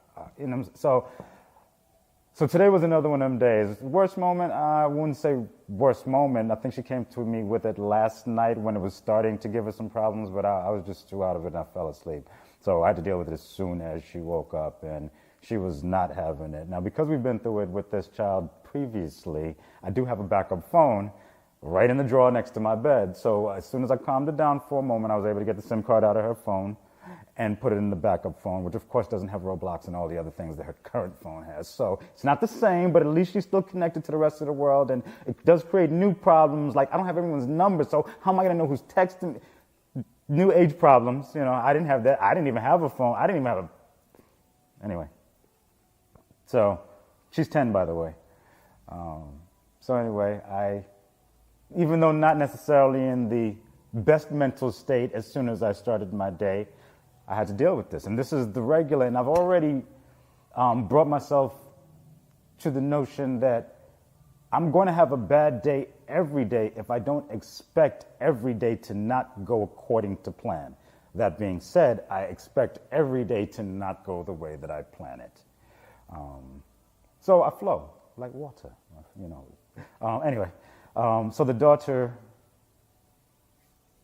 who enacted me to flow like water, bars, calmed down a little bit. I got her SIM card, put it in the backup phone, and told her, listen, I'm going to go and get your phone fixed. I got a guy, and he fixes her phone. I shit you not, this must be the 8th time. And when he sees my face, he just laughs every single time. Because, a little bit more backstory, not only is this the phone that doesn't have the insurance on it, but I still owe, because I checked T-Mobile this morning, $152 on the balance on this phone, which I should just pay it off instead of having the monthly $12.50 added to my bill, but neither here nor there. That being said, I got 6 people on the account. I'm doing what I need to do, all right? Anyway. So he's like, look, let me just sell you a new phone. I'm like, just fix the freaking screen, Akbar. I'm not being racist. It's really his name. I hope he never sees this because it's actually not his name. I forgot what his name is. But anyway. Back to the issue at hand here. The phone. So he fixes it. He tells me it's going to take like 20 minutes. And I skipped a piece of my day also. But I did have to bring you here because there is always a solution. And that's what I always remind myself. And that's what I have to remind the daughter. There is a solution. So the phone got fixed. But before that, back up to the moment when I told her I was going to fix the phone. I got to get my mind right before anything. So I got her calm, threw some Captain Crunch in a bowl, and was like, look, Daddy's going to go work out. I got a gym in my garage. My wife, who already saw that my energy was not where it needed to be, she already was in the gym, full workout, already 30 minutes in progress. So she's doing her thing. And I might have said something snarky to her, and she was like, you know what, I'm going to go work out. I was like, bet, you do you, I'm going to do me, self-care. So daughter sitting down, eating a cereal, told her I got to go work out first, I got to get my mind right. I go in the garage, wife is fully sweating, and you know, I'm really attracted to my wife, I can't lie. So I'm a little distracted in that moment, you know. Might also be part of the reason I woke up a little stressed. I'm not going to go there. Anyway, I see my wife in full glisten mode, listening to her Beyonce. Let the mic go. And that's not my workout. I'm more dead prez, you know, Mob Deep. I'm trying to get it, you know, I want to hit the pavement. So I jumped on a bicycle, you know what I'm saying? I jumped on a bicycle. I put in my headphones and told her I'll be right back, and I just got like probably a good 5-6 miles. Just got the wind in my hair, literally. You know what I'm saying? I just tuned out, put on a couple of tunes that I needed to hear, just to remind me of who the hell I am, remind me what I'm doing on this journey, remind me that everything is temporary. Sometimes you just got to remind yourself. And this is like 10 a.m. in the morning. The day hasn't even begun yet, and I'm already in a space where it's like, if I don't get my mind right, I'm going to have a bad day. You know what I'm saying? So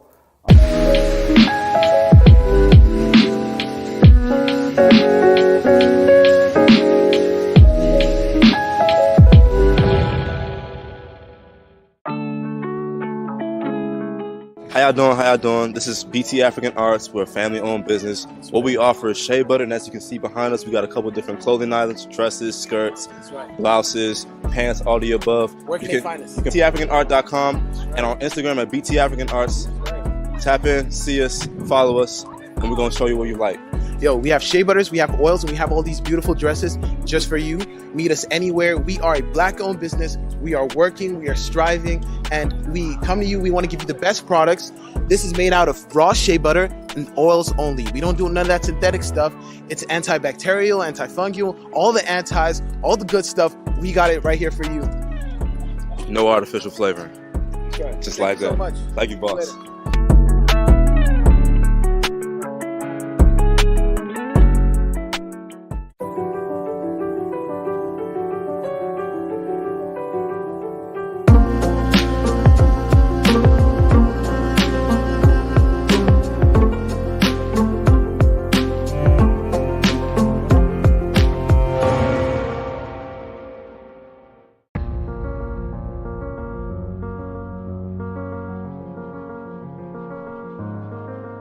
You have the white picket fence, palm trees slinging in the air, and clouds that are so close to the earth you can almost touch them.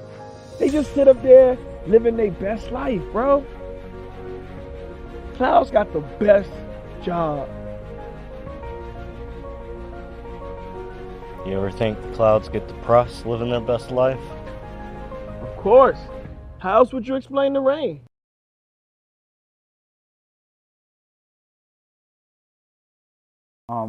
These workouts are important to me, and it's important that I get back on that grind. So today was day one again.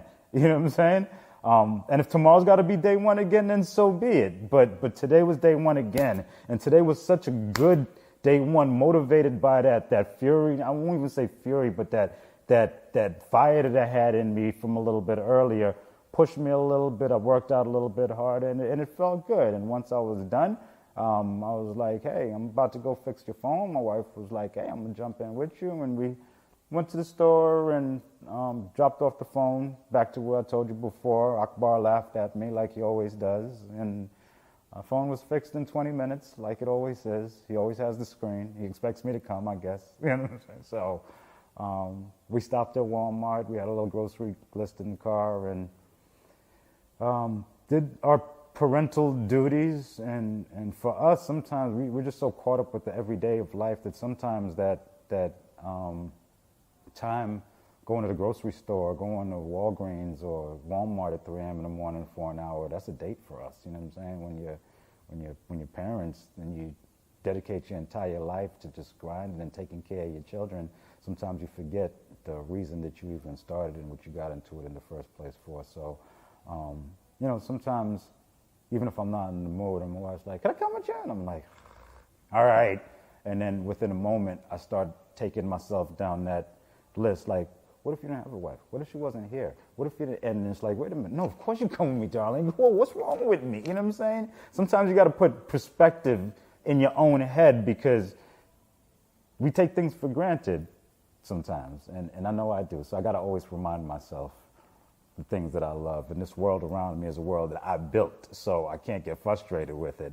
I just got to do what I know I got to do on a constant basis and bring myself back to center. So that being said, we grabbed our stuff from Walmart. Remember, it's summertime, the girls are home, so everything on that grocery list is junk. It's like cookies and, you know what I'm saying, and Takis and whatever else, some spices. I'm like, could you choose some food items? Like, that's your job, Daddy? All right, well, so that's ice cream and what is the whipped cream, because they want to make smoothies and fruits, but it's summertime, so what am I telling them? No, and a watermelon and some peaches, and because I don't eat certain things, so I'm like, all right, I'll get you the junk, but I got to bring the balance.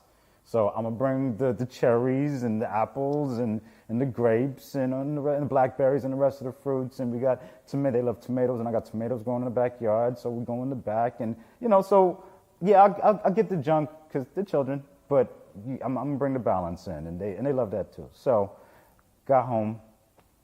My wife's like, I know you got somewhere to be at 4 p.m. Turned out to be 6 p.m. But she's like, I know you got somewhere to be at 4 p.m. So I'm gonna go ahead and put the stuff away, and you go ahead and do what you got to do, which was basically, get my outfits together, get my mind right. It's always getting my mind right. Everything that you do is mental, and if I don't have my mind right, everything takes so much longer than it needs to. Everything is so much harder. Things that I execute like that, when my mind's not right, I just stare at it. No one is going to, and it always comes out, the best ever, but I just stare at it like, man, this is difficult. Like, nigga, what's wrong? Anyway, so yeah, there's a lot of that, slapping myself like, what's wrong with you? That's, all my challenges are in here. All of my challenges are in there. Where was I? So how was my day? Getting ready to go to my 4 p.m. event, getting my outfits together. So I had to shave.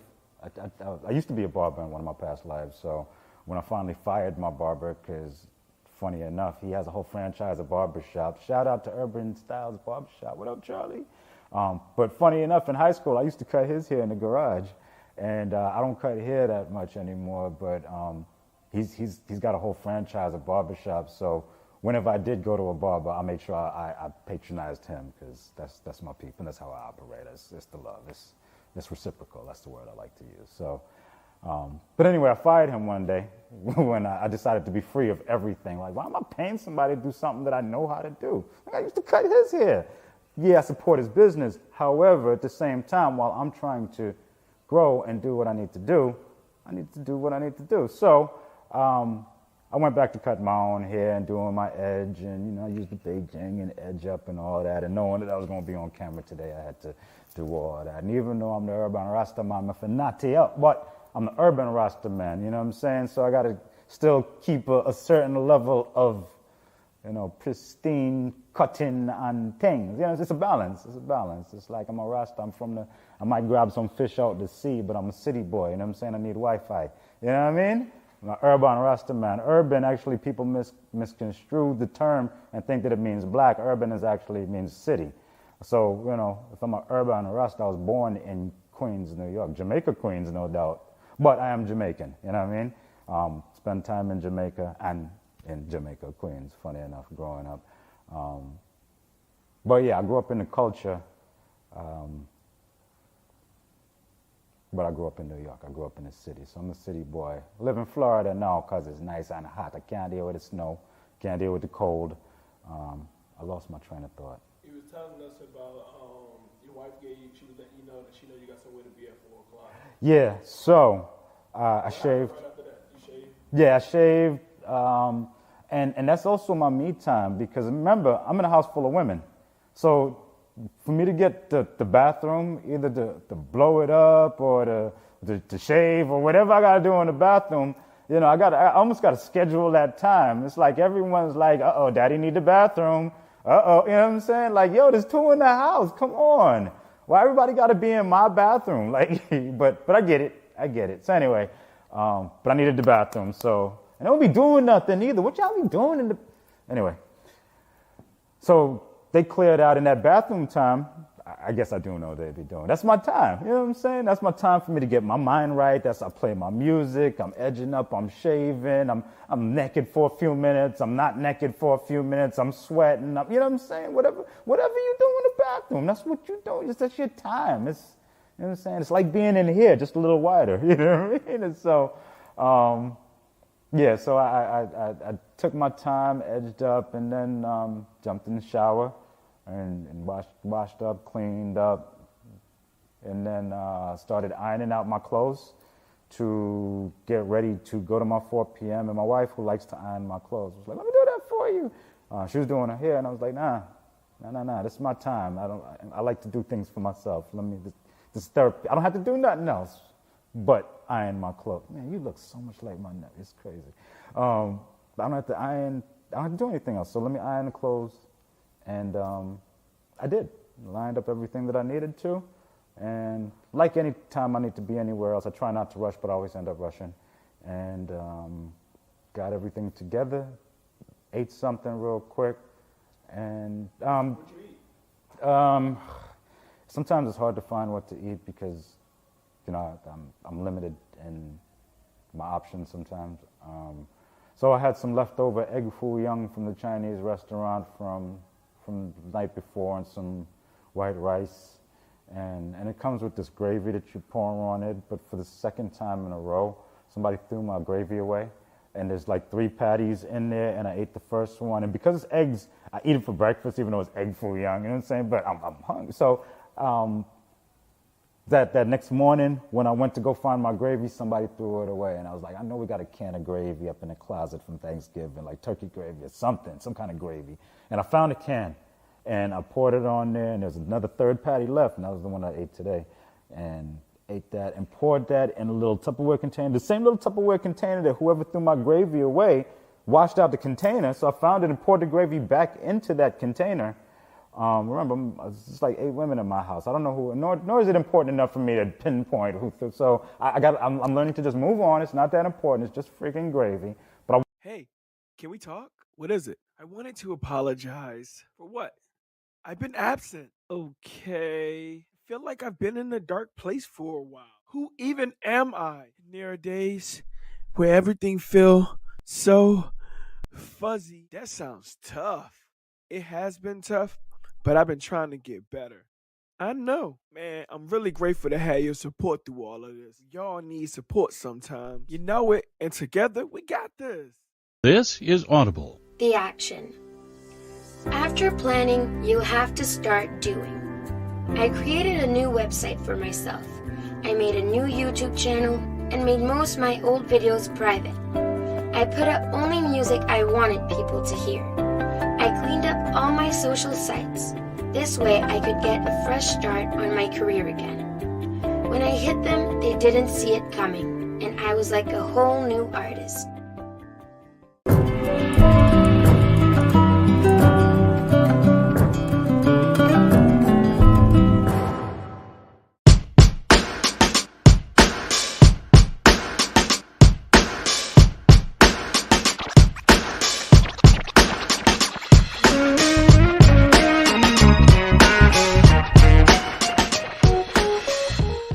wanted it in that moment, regardless.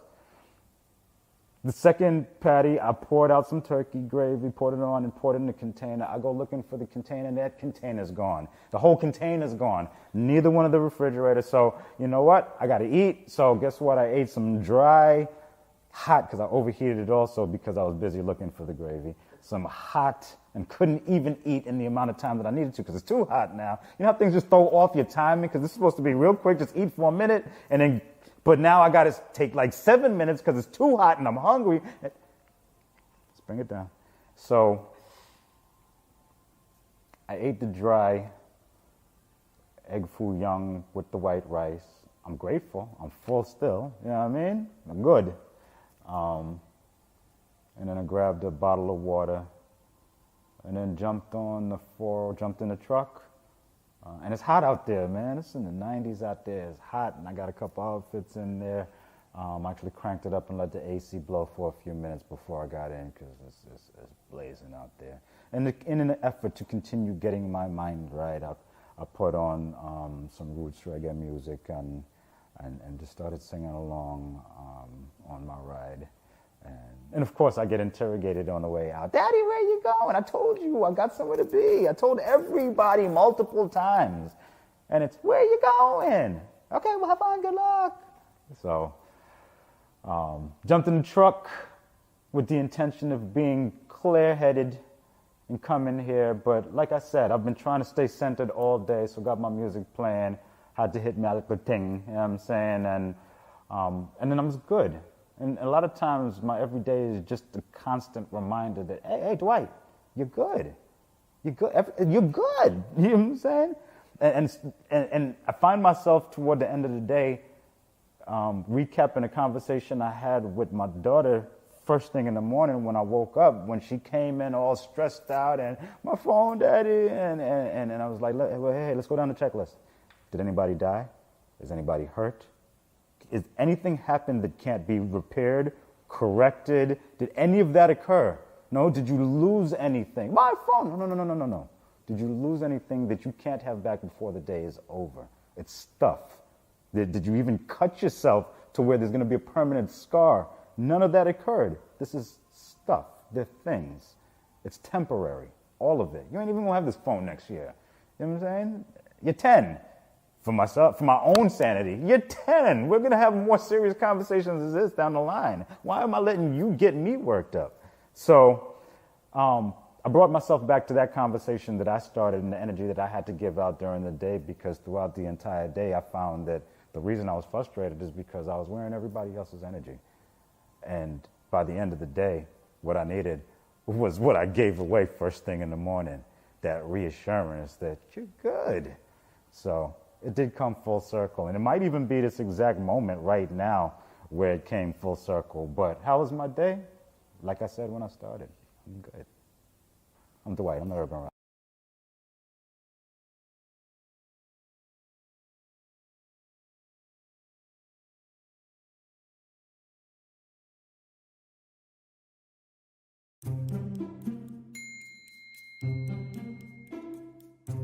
Hey guys, Emmanuel Sims here. I just want to give a big thank you to the Pike County Public Library District allowing us to read our new book, My Feelings Family by Yasmin Beeks and myself, Emmanuel Sims. We had an amazing time. We got to do the chessboard with Noah, and Noah got to build his own book, which is amazing because that's great exposure, right? And the kids really enjoyed the read. So I just want to say thank you. Absolutely. Me too. And just wanted to say thank you so much. And we also have our feelings bracelets for our mixed emotions, our anger, our impatient, and we also have our pink for the blah. So I just want to say thank you guys for everything, and to make it a great day or not, if no one told you to love you today, know that God loves you and so do I. Drippity, drippity. Anything you want to add, Yaz?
I go by the name Nagaso.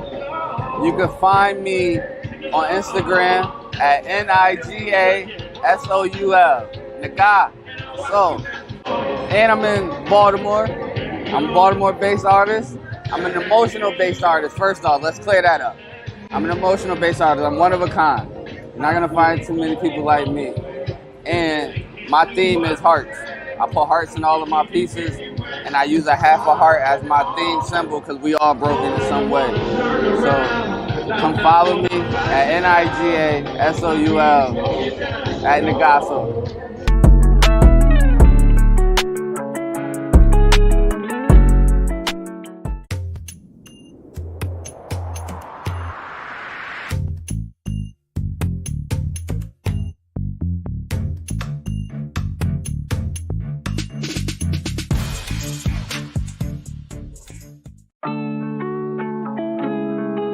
What's up, y'all? Emmanuel Sims here with Danny from Illicit Rag Vintage, and we're here at Anne Fram today, and we want to just talk about what she got going on. She has a lot of different products. Some of them look handmade. Some of them look like they've been around for years. Can you tell us a little bit about what's going on? Yeah, so pretty much I carry a wide array of vintage items that I've collected from all over the world. In my travels, I've been shopping and collecting for about 20 years. At this point, a little over, like 22 years since I was about 15 or 16, and I present my collection to the world. So, where are some of the places that you've been that you've collected some of your collection from?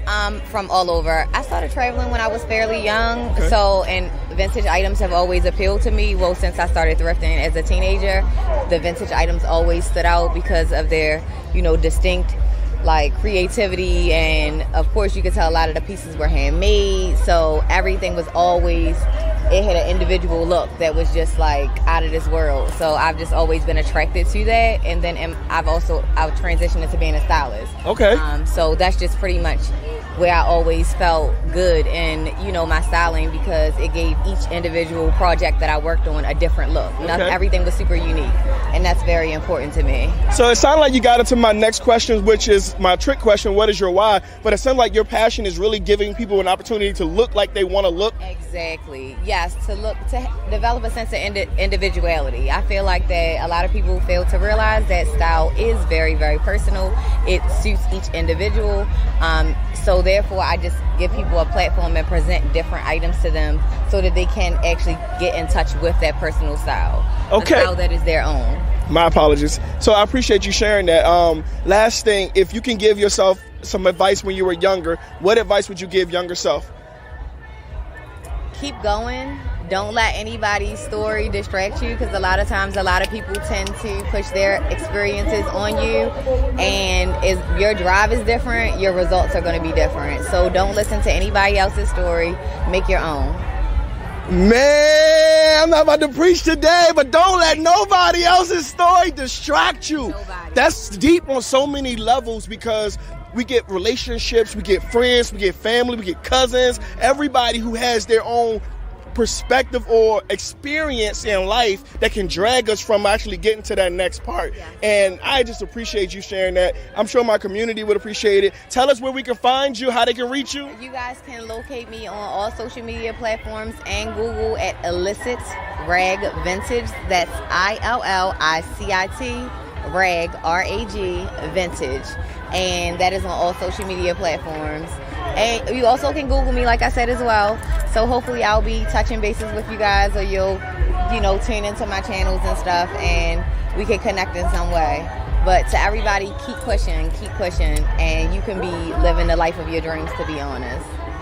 That's right, y'all. Y'all heard it here from Danny, and I'm so blessed because that message was for me too. And I'm just like, when I follow the universe and I'm obedient, I get rewarded. So, Danny, thank you so much. Peace and blessings, and much success. Make sure y'all check out Illicit Rag Vintage here at Anne Fram, and y'all have a successful day.